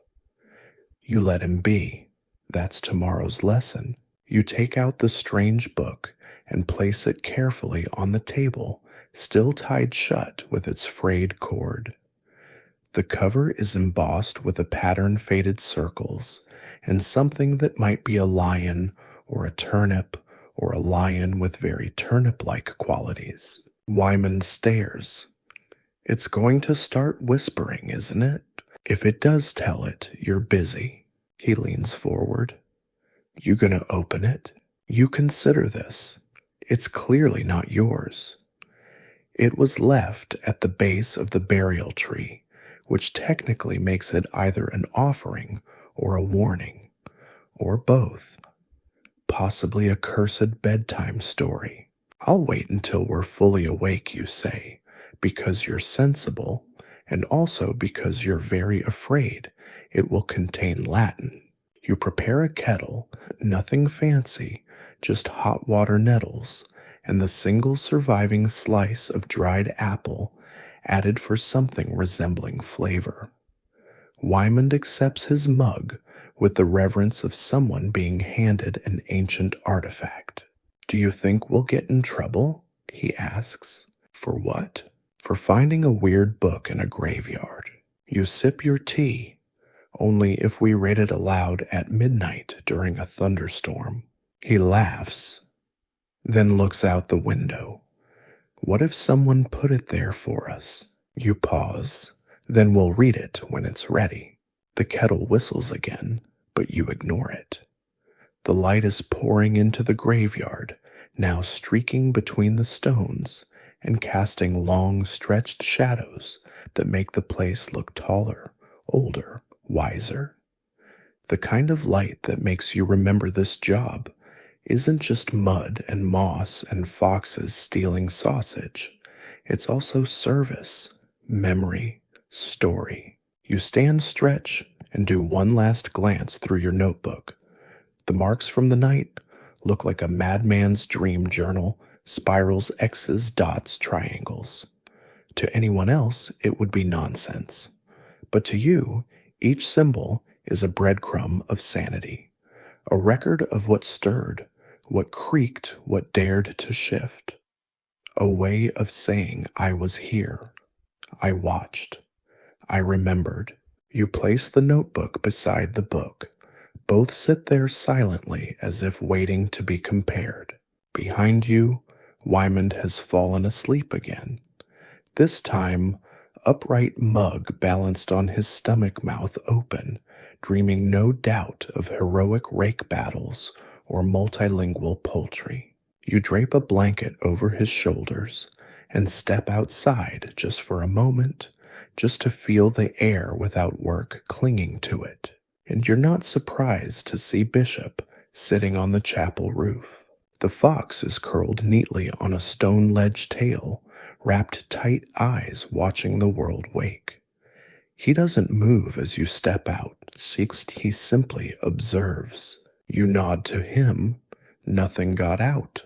He blinks once, which in fox language probably means, for now. Then he yawns, stretches luxuriously, and hops down, trotting along the fence line as though inspecting your work or critiquing it. You glance across the graveyard. The stones stand still. The crusts are gone. The ossuary door is closed. The chicken is asleep in the vestry now, for reasons known only to her. Everything is as it should be, except the claw marks you almost forgot. Back near the chapel wall, where you found those 3 sharp scratches, you hadn't gone back to check them yet. You walk slowly now, carefully, just to confirm, just to prove to yourself that it was nothing or weather or Wymond on one of his strange sleepwalks again. You find the spot. You kneel. The marks are still there, but now there are 5, and a line beneath them. Not deep, not threatening, just deliberate, just waiting. You stare for a long time. Then you reach into your satchel. You take out your chalk, and very gently you draw a little arrow next to the marks. A message to the next shift, to yourself, to whatever's watching. Seen, noted, still here. The morning sun has stretched just far enough over the chapel roof to cast long golden beams through the crooked trees along the outer wall. You stand beside the claw marks, your chalk mark, glinting in the fresh light, like a signature left on foggy glass. It doesn't feel ominous, not quite, just incomplete. Wyman stumbles out of the hut a few minutes later, blinking and clutching the empty mug like a relic. His hair now resembles a hedgehog caught in a gust of divine confusion. I dreamed you turned into a shovel, he says, a very judgmental one. You nod. Sounds accurate. He squints at the claw marks. Did you draw that arrow? You nod again. Left a message to the thing, to the future. Same thing sometimes. He sighs and flops down on a nearby stone, groaning as his spine audibly complains. We still have to clean up the chapel steps, don't we? You nod and brush the cobwebs off the bell pull. It's starting to look like an intentional sculpture. Can't we just say it's decorative? You can say anything with enough confidence and a broom. You gather the broom, which is taller than Wymond and only slightly less haunted, and the 2 of you make your way toward the front of the chapel. The early sun hits the stained glass windows just right now, blues and reds scattered over the gravel like bits of melted candy. You always forget how beautiful this place looks in the light, how the decay softens and the cracks in the stone stop looking like age and start looking like stories. At the chapel steps, you get to work sweeping away dead leaves, bits of moss, and what appears to be a very old piece of turnip. You eye Wymond suspiciously. He shrugs. I was hungry. You clear the steps, dust the bell pull, and adjust the iron prayer box back into its usual lopsided spot. Then you both sit again, because being a gravekeeper involves quite a lot of sitting, broken up by brief moments of deep concern. Did the vicar ever explain who built this place? Wymond asks. You lean back. Not exactly. The oldest records say there was a monk who dreamed the plans during a fever, built it out of stone and spite. Then he vanished. Well, went on pilgrimage. Same thing. Historians still argue whether the chapel was inspired by true religious vision, local superstition, or simply the overwhelming desire to have a roof with very pointy bits. You take a deep breath. The air smells better now, less like damp wool, more like pine and something clean. The kind of smell that makes you forget you've been up all night, walking laps around things that don't always stay where you left them. Wyman glances at the chapel door. You ever get the feeling it's watching us? You tilt your head. The door, he nods. It always opens when we're not looking, always closes just before we return, like it knows. You sigh. Doors don't know things, Wyman. He pauses. What if they do? You get up. If this turns into a theology discussion about sentient hinges, I'm leaving. But as you walk away, you do glance back, just to check. The door doesn't move. The morning light now reaches the far end of the yard, over the oldest stones, the forgotten patches, the places even you rarely walk. One of those stones catches your eye. It's small, unmarked, almost hidden behind a tree that leans at an angle suggesting it's given up on impressing anyone. You head over. You've seen this spot before, of course, walked past it hundreds of times, but now in the light you see something new, a flower, fresh, a small violet bloom placed gently on the stone. No stem, no ribbon, no message. Just the flower. You crouch. Look closer. Lavender. Again. You whisper, all right then. Message received. Wyman approaches behind you, silent now. He sees the flower. Same scent as before. You nod. He squats next to you.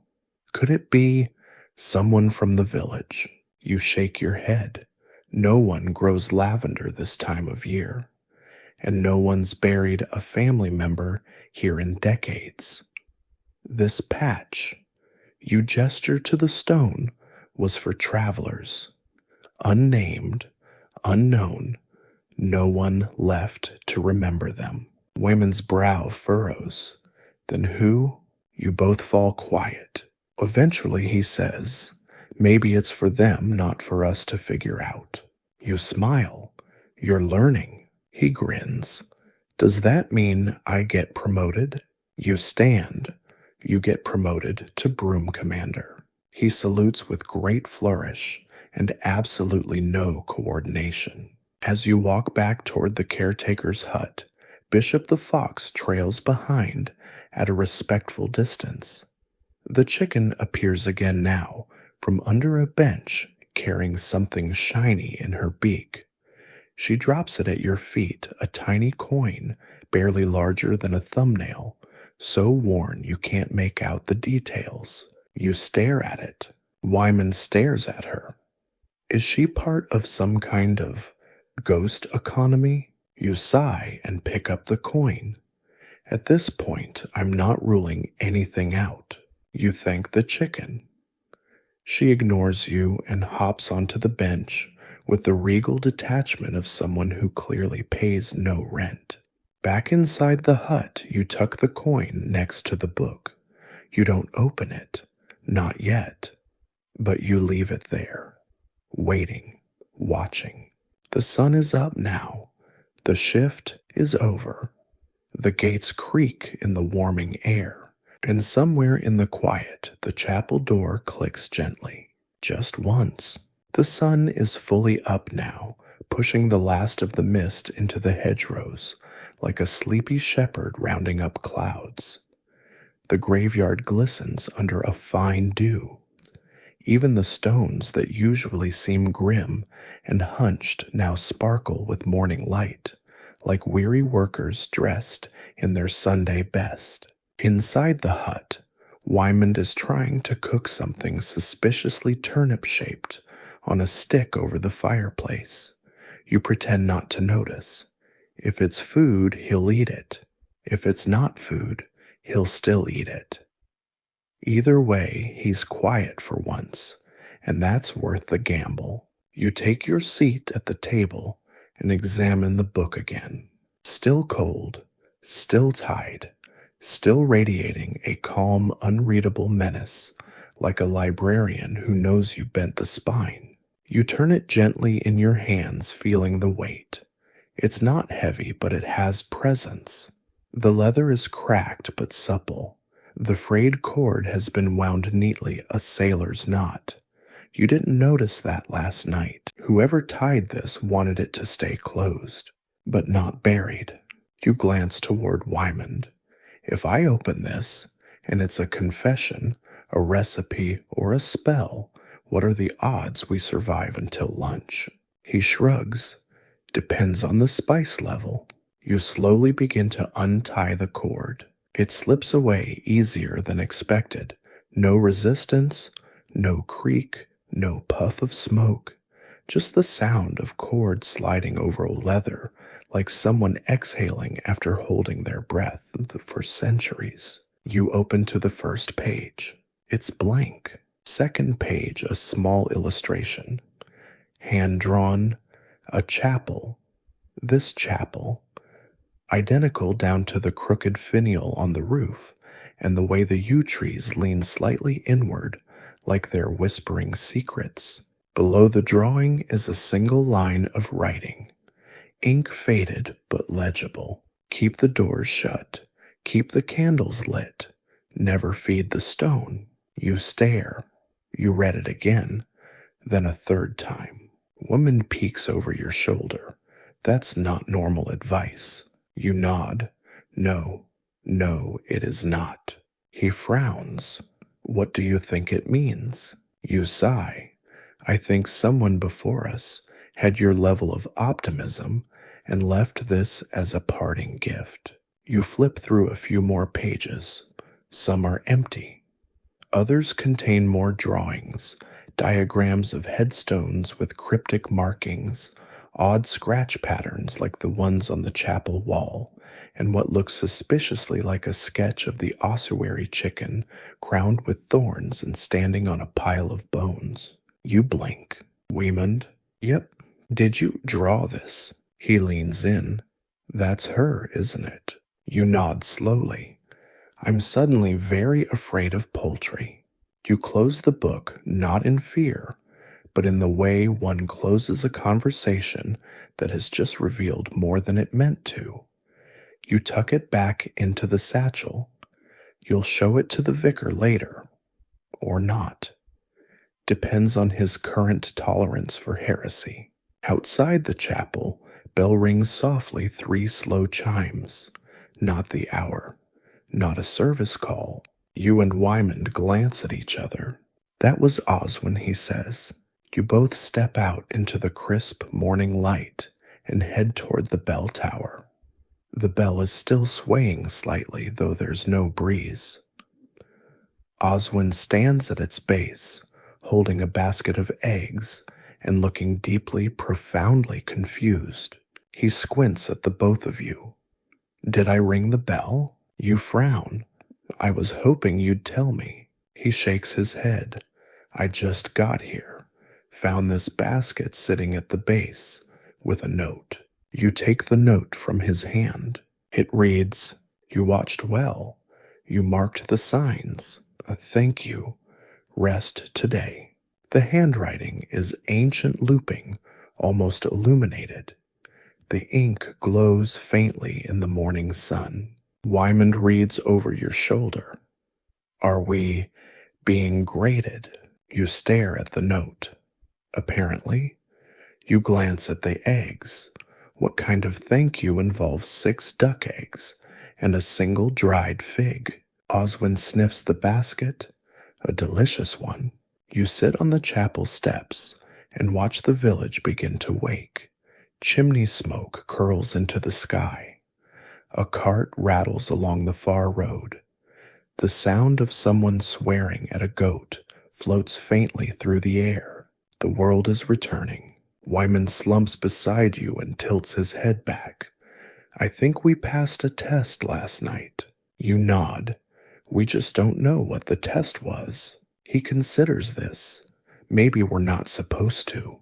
You reach into your cloak and pull out a piece of chalk.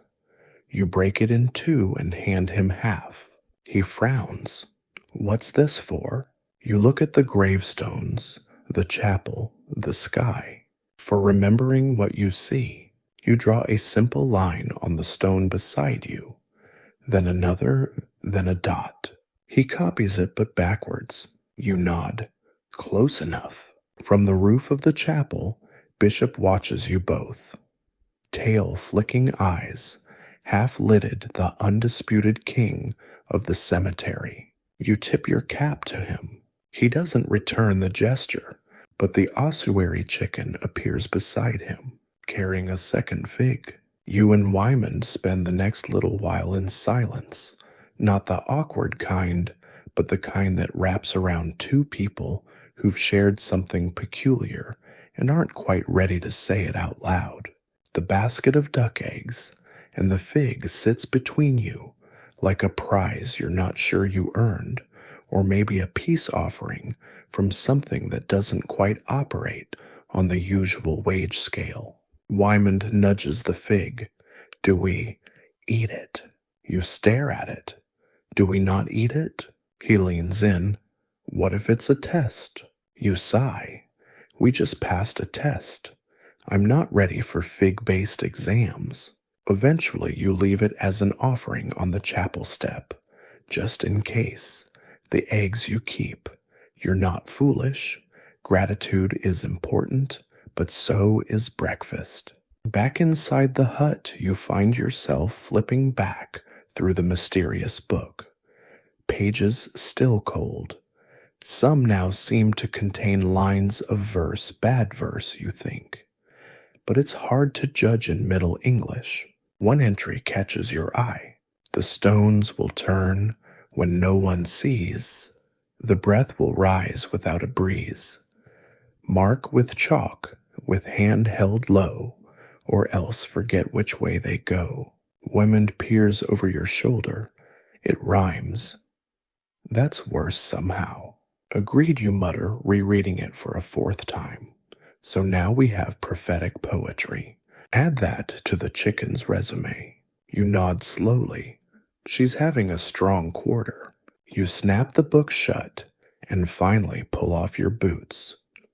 Your feet make a sound like two wet wood blocks hitting the floorboards. Wyman reacts as if he's witnessed a minor exorcism. You need new socks, he says. No, you reply, I need new feet. He flops down into the spare cot and is asleep before you can make another joke. One leg dangles off the edge like a deflated banner. His rake rests beside him like a loyal weapon from a forgotten war. You drape a blanket over him and place his half of the chalk beside his hand. Outside, the cemetery has taken on its daytime persona, gently rumpled, faintly damp, but oddly cheerful in the morning light. From a distance, it might even look charming. You step outside again now, alone, letting the cool morning air sting your cheeks, the kind of chill that says time to sleep, not time to flee, a rare comfort.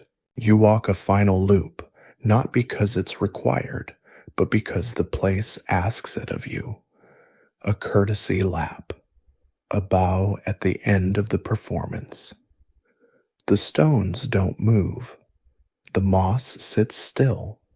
The wind has settled, but something does catch your eye. Back at the stone that moved the one Wyman had so dramatically accused of betrayal, you pause and crouch. The chalk mark you left is gone, but in its place is another, drawn in the same spot, same color, different symbol, not yours. You stare. It's a looped figure 8, so sideways, an infinity symbol, pressed in chalk, slightly smudged, as if applied by a hand not entirely solid. You crouch, lower eyes narrowing. No footprints, no crumbs, no feathers, just the mark. You take out your notebook, sketch the symbol, then gently add your own mark beneath it. Just a line and dot, like a handshake. You speak softly, message received. The wind doesn't answer. The stone doesn't budge, but you feel Acknowledged. It's hard to explain. Like the entire graveyard gave a slight approving nod. Back at the hut, you scribble your final notes for the shift. Lantern glass cleaned, rear gate checked, chapel door opened itself again, lavender offering again, one fig, one book, one prophetic chicken. Under that you write, we are not alone, but we are not unwelcome. You stretch once more. Your back cracks with a sound that startles a nearby squirrel. You tip your hat at it. The squirrel flees. Reasonable. Before heading to bed, you glance at Wymond again. He's murmuring in his sleep. Not Latin this time. Just something about jam. You chuckle softly. You'll wake him in a few hours for his reading lesson. After all, he'll need to know how to read those chalk marks properly. You won't be around forever. But for now you lie down. The candle guttering in its holder beside your cot casts slow-moving shadows on the wall. And just before your eyes drift shut, you hear it. A faint, dry rustle, the sound of a page turning. From the book, closed on the table, you don't open your eyes. You smile and let sleep take you. You wake in the early afternoon to the smell of something dangerously close to food. Wymond is whistling off-key and banging around the hut, which could mean he's cooking or possibly attempting alchemy using breakfast ingredients. You lie still for a moment, letting your brain catch up with your body, which feels like it was stuffed into a burlap sack and gently rolled down a hill. Eventually you rise with the groan of a man who has truly earned it and stagger to the hearth. Wymond is crouched over a pan, proudly burning something that might have once been an egg. You hope it's not the fig. I made us breakfast, he says, beaming like a dog that's brought home a brick. You nod. Excellent. I always wanted to chew disappointment. He shrugs and plops a scoop of the mystery meal into a wooden bowl. It's eggs and other things. You poke at it. Are the other things supposed to be crunchy? Depends how hard you believe in flavor. He sits cross-legged on the floor, munching contentedly, and you settle across from him with your bowl preparing your molars for a challenge. The hut is quiet, save for the crackle of the fire and the occasional sigh of old wood.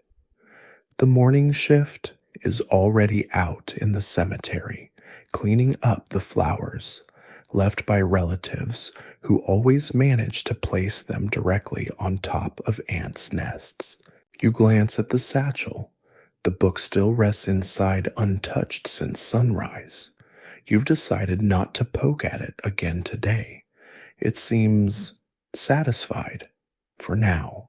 Wymond swallows and asks, you ever think about writing it all down, like properly? The things we see, the things that move. You raise an eyebrow. Aside from this, you wave your hand at your battered notebook, bursting with chalk diagrams, sketches of foxes, and at least one page dedicated solely to questions I have about that chicken. He shrugs. That's for you. I mean for after. For whoever comes next. You consider that. A graveyard doesn't keep itself. Someone always comes next. And you weren't trained, just handed a stick, a key, and a set of boots 2 sizes too large. Most of what you know was learned through observation instinct and a stubborn refusal to let gravestones win arguments. You nod. Might be time. Before I forget the order of the chalk marks. Wymond brightens. I can help. You grin. You can transcribe.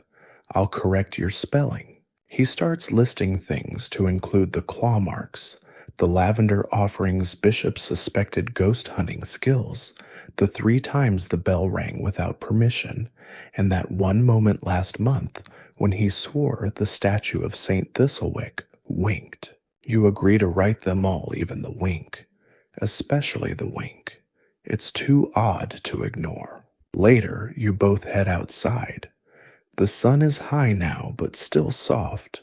No harsh glare, just that mellow kind of light that makes grave moss look elegant and brings out the reds in the bricks of the chapel wall.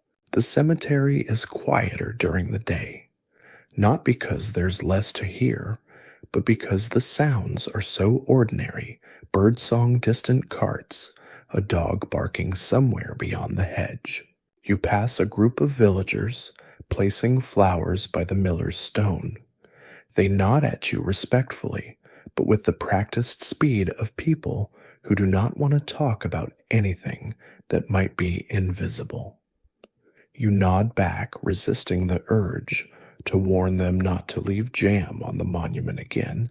It attracts mice, or something mouse-shaped. Wymond jogs ahead, rake in hand just in case.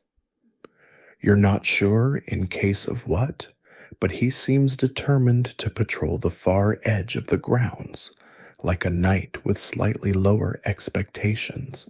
You take the slower route, wandering back toward the tree line, where the yew branches hang like sleepy umbrellas. The grave with the lavender flower is still there. The bloom hasn't wilted. If anything, it looks fresher. You crouch. No new prints, no signs of offering, no stray chalk. But there's something tucked just behind the stone, a tiny object. You ease it out gently. A thimble, old, worn, silver, engraved with a pattern that looks like stars. You turn it over in your hand, weighing it. Whoever left this knew what they were doing. It isn't random. It's a symbol, a message, a reminder. You don't know what it means yet, but you chalk a swirl beside the stone and tuck the thimble into your pocket, carefully, respectfully. Behind you, Wymond is engaged in some kind of solo reenactment of a famous battle involving a rake and an uncooperative bush. You let him enjoy it. He's young. That sort of enthusiasm wears off after the 5th time you find a crow sitting on a freshly dug grave holding a chess piece. Back at the hut, you light a candle, not because you need it, but because the book feels better with a light beside it. You've noticed it never seems to like darkness, not completely.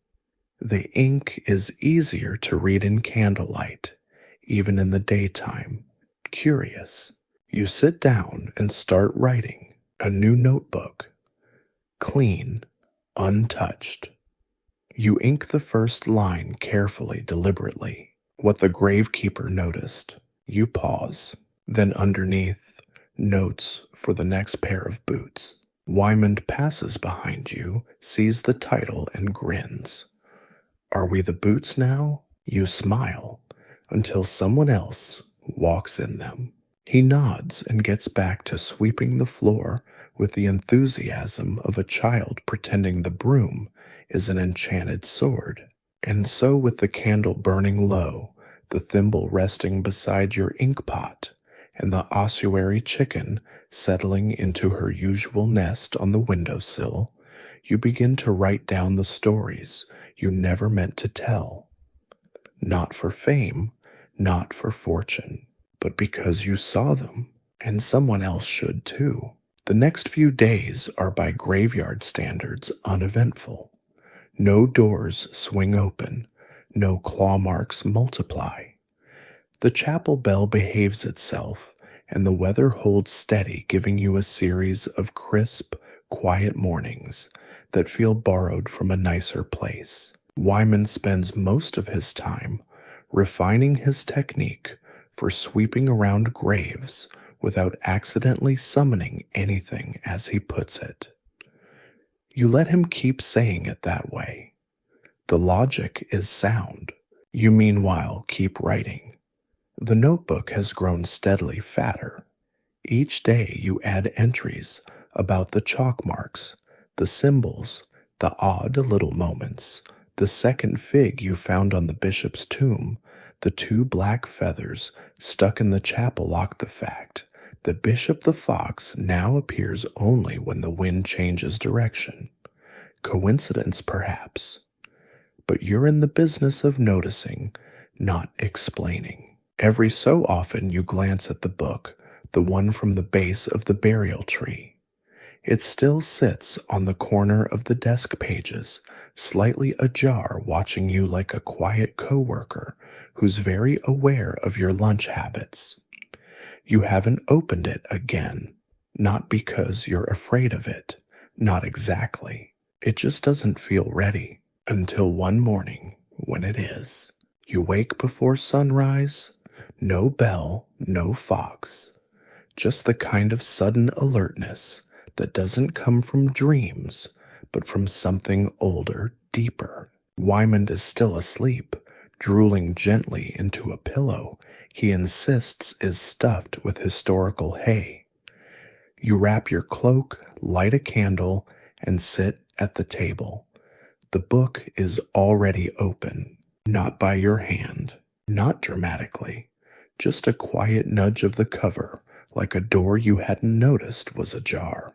The left page contains a map, hand-drawn ink, faded but clear, the layout of the graveyard, your graveyard drawn in precise, careful lines. Each headstone labeled with tiny, neat script. But it's not just what's there that draws your eye. It's what isn't. The bishop's tomb is missing. You blink, rub your eyes. No change. The row is there, every grave accounted for except his. The space is left blank, not empty. Blank. A subtle difference. On the opposite page, a passage is written in the same looping hand as before. Some stones are not for remembering. Some hold their own memories. Step gently where none are marked, and never speak a name that no longer echoes. You shut the book, not harshly, just carefully, like you're sealing something back inside. You tuck it back into the satchel and head outside, lantern in hand, steps soft on the morning path. The graveyard is silent. Not the heavy, haunted silence of midnight, but the kind that hovers just before the world starts to breathe again. The birds haven't begun yet. Even the wind is hesitant. You walk the eastern row, then the center. You pause at the chapel steps, waiting. Nothing stirs until you reach the bishop's tomb. You stop, look down. The moss has been brushed away, not by you, not by Wymond. You would remember a symbol is carved into the base stone, tiny, delicate, a sideways figure 8, the same one left beside the moving gravestone. You crouch, trace it with your finger. The lines are clean, not weathered, fresh. You glance up. The chapel door is open, only a crack, just enough to whisper. You step closer, push it open. The hinges groan soft as a sigh. Inside, the nave glows with filtered light from the stained glass, casting broken colors across the pews. The altar is empty. The candlesticks are still, except a book, not your book. Another one, lying open on the altar. You approach slowly, boots muffled on the stone floor. The pages flap once in a breeze that doesn't exist. You read the words. You are not the first to walk the quiet hours, but you remember, and that is enough. You close the second book, place it gently beside the altar cloth, and bow your head not in prayer, but in acknowledgement. When you step outside again, The sun has broken fully over the horizon. The frost is melting. The wind carries birdsong. Wayman stumbles out of the hut, hair a disaster, holding 2 mugs of something steaming. "You're up early," he says, blinking against the sun. "So are you." He shrugs. "Felt like something was waiting." You smile. It was. You sit together on the chapel steps, sipping from the mugs. It's not cider, not tea, some strange hybrid you've both been working on. You call it grave brew. It tastes like moss and maybe a little hope. You pull out your notebook, add 1 more line. "They remember us, too." Wymond leans back. "Do you think they're watching?" You glance at the chapel, at the stones, at the quiet that hums with knowing. "I think they're listening." And for a moment, everything listens back. By now, the rhythms of your days and nights have settled into a quiet, deliberate dance. The village sees you both as harmless, if a bit peculiar caretakers of moss, mutterers of strange jokes, keepers of chalk and gates, and quiet conversations with nothing visible. You don't mind the reputation. You and Wymond spend your daylight hours maintaining the grounds, fixing the leaning stones, trimming the hedges around the oldest plots. The fox sometimes trots beside you, like a supervisor tail flicking whenever Wymond drops something or forgets to shut a gate. The ossuary chicken has moved into the habit of watching the chapel door around dusk, as though expecting someone or something to arrive late for prayers. And the book remains on your desk, opened to a new page each morning. Always different, never explained. Today the left page shows a drawing your hut from above with a small glowing mark just beneath the floorboards. You squint. The ink seems to shimmer slightly, not quite magical, not quite normal either. Wymond peers over your shoulder and squints. "Do we have something under the floor?" You glance down. Only mice and regret, but you're curious. So with the kind of resigned sigh that often precedes manual labor, you move the table aside, take up your trowel, and begin prying at the loose board the book seems to indicate.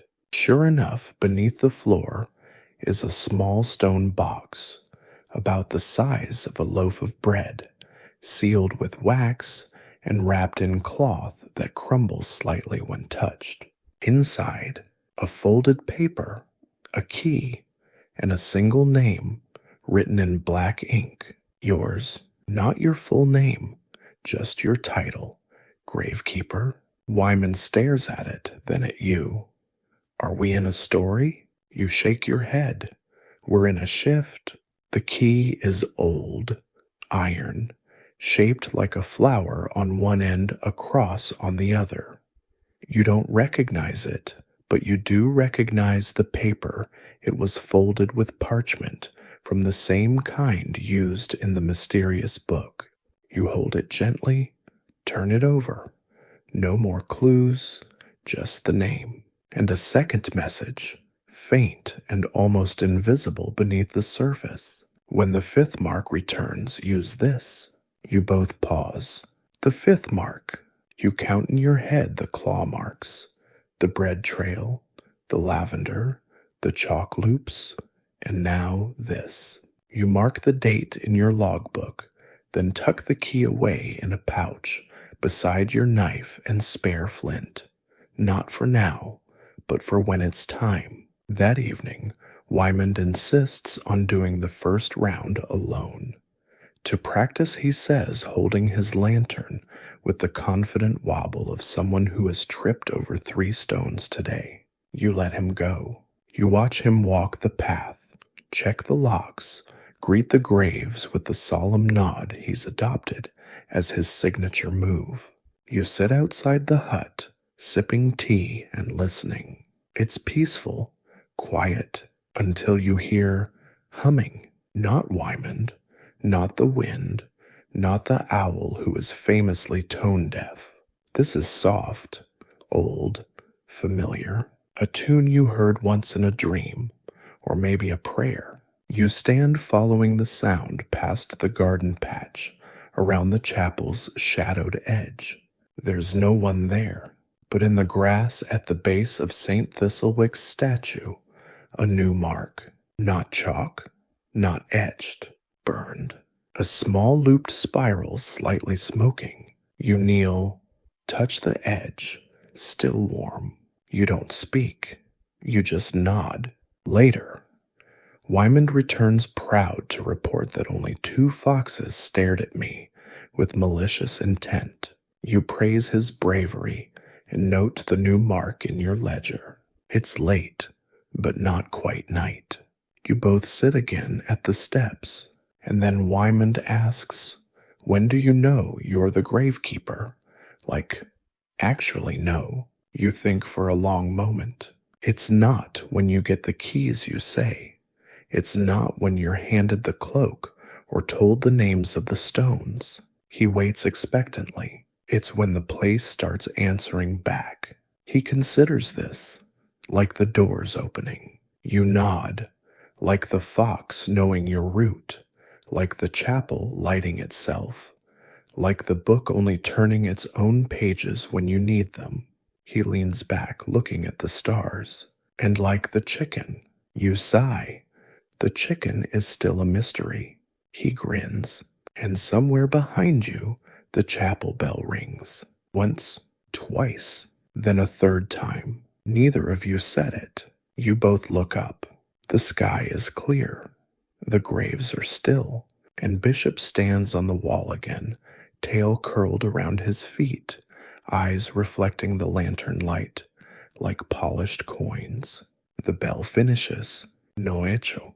Just that feeling again of being seen, heard, remembered. You pull out your chalk and draw a new symbol on the step beside you. A small spiral, 2 lines, and the number 5. Wymond watches you. What does that one mean?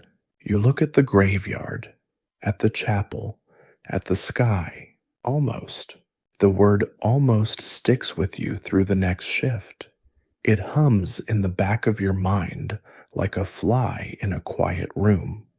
You don't know what it's leading to, but you feel the ground beneath your boots shifting, not literally, thank goodness, but in that quiet, ancient way this place has when it's preparing something. Wymond senses it too. He's more alert than usual, less rake swinging, more pausing, less humming to himself, more listening. The jokes still come. Some things are too ingrained, but even his laughter sounds like it's listening for a response.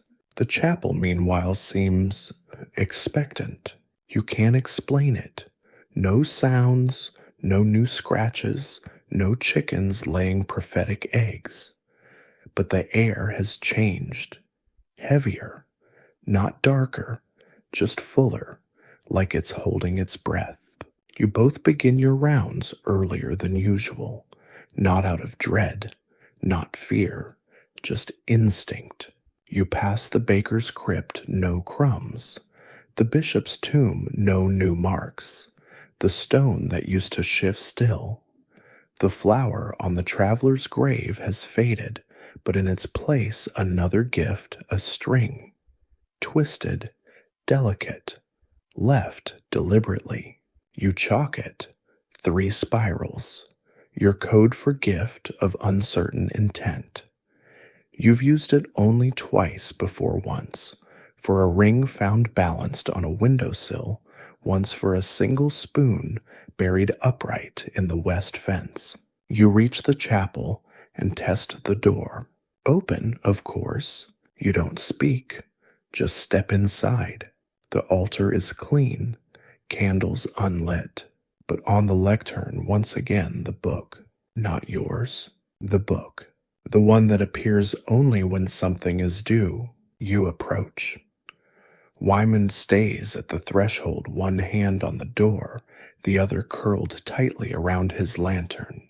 You read the new entry. 5 signs mark the closing of a watch. The keeper must see, the keeper must stay. But the final hour belongs to the next. Beneath it a symbol, the infinity loop again, but drawn this time with 2 hands, one open, one closed, sketched beneath it. You close the book, and for the first time it feels like the end of a chapter. Outside the wind picks up. You and Wyman finish the loop around the graveyard. The 5th mark, whatever it truly means, feels settled now, sealed. When you reach the caretaker's hut, the old key, the one from beneath the floorboards, is glowing faintly. You pick it up. It's warm, alive in your palm. Wyman watches you. Do you think it's time? You nod. I think it's always been time. We just needed to be ready. There's a small door beneath the chapel stairs, always locked. No one even remembered why. The vicar once said it led to a root cellar, but even he'd never had the key. Until now. You walk there together, boots quiet on the gravel. The graveyard doesn't whisper tonight. It listens. You slide the key into the old lock. It turns, smooth, confident, like it's been waiting for this moment. The door creaks open. Inside, stone steps leading downward. Dry air, cool, smells like time, and dust.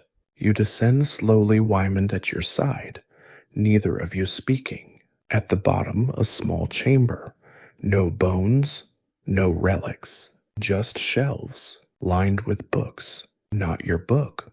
Others, each labeled Gravekeeper 1217, Gravekeeper 1349, Gravekeeper 14 and 12. You run your fingers over the spines.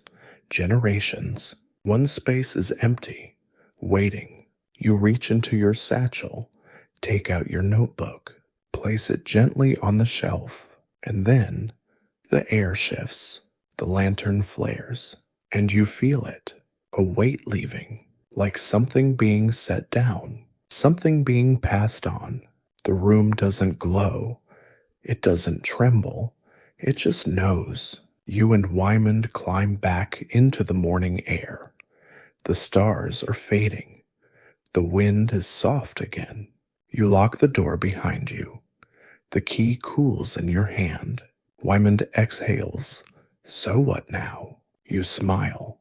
Now I start showing you how to really read the chalk. He grins. And together, you walk back across the graveyard. As the sun rises, its light, catching the stones warming the chapel roof, and brushing the fox's tail as he trots silently behind you, like he's always been there, because he has. And now, so have you. And now, dear listener, as the morning settles fully over the old stones, and the last wisps of mist slip away into hedges and hollow places, you too may rest. The graveyard has returned to its quiet state, not because nothing stirs, but because everything that did has found its place again. The chalk marks remain, the lanterns are full, the gate is latched, the book has closed for now. You imagine yourself wrapped in the caretaker's cloak, feet up near the fire, a steaming mug in hand. The rake rests beside the door. The fox curls at the threshold. The chicken murmurs softly on the windowsill as the vicar walks past without comment. It's just another morning.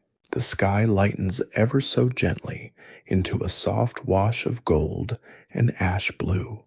Not bright, not bold, but certain, and you breathe easier knowing that all the odd things, the scratch marks, the whispered songs, the too fresh flowers have all been seen, noted, remembered, and so have you, the quiet observer.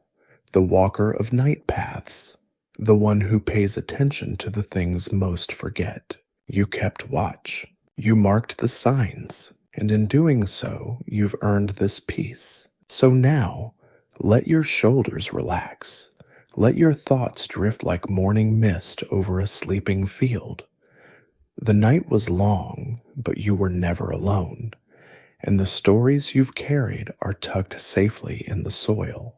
The stones are still, the candles are out, and your shift is complete. Sleep now, keeper. The dawn is watching, and all is well.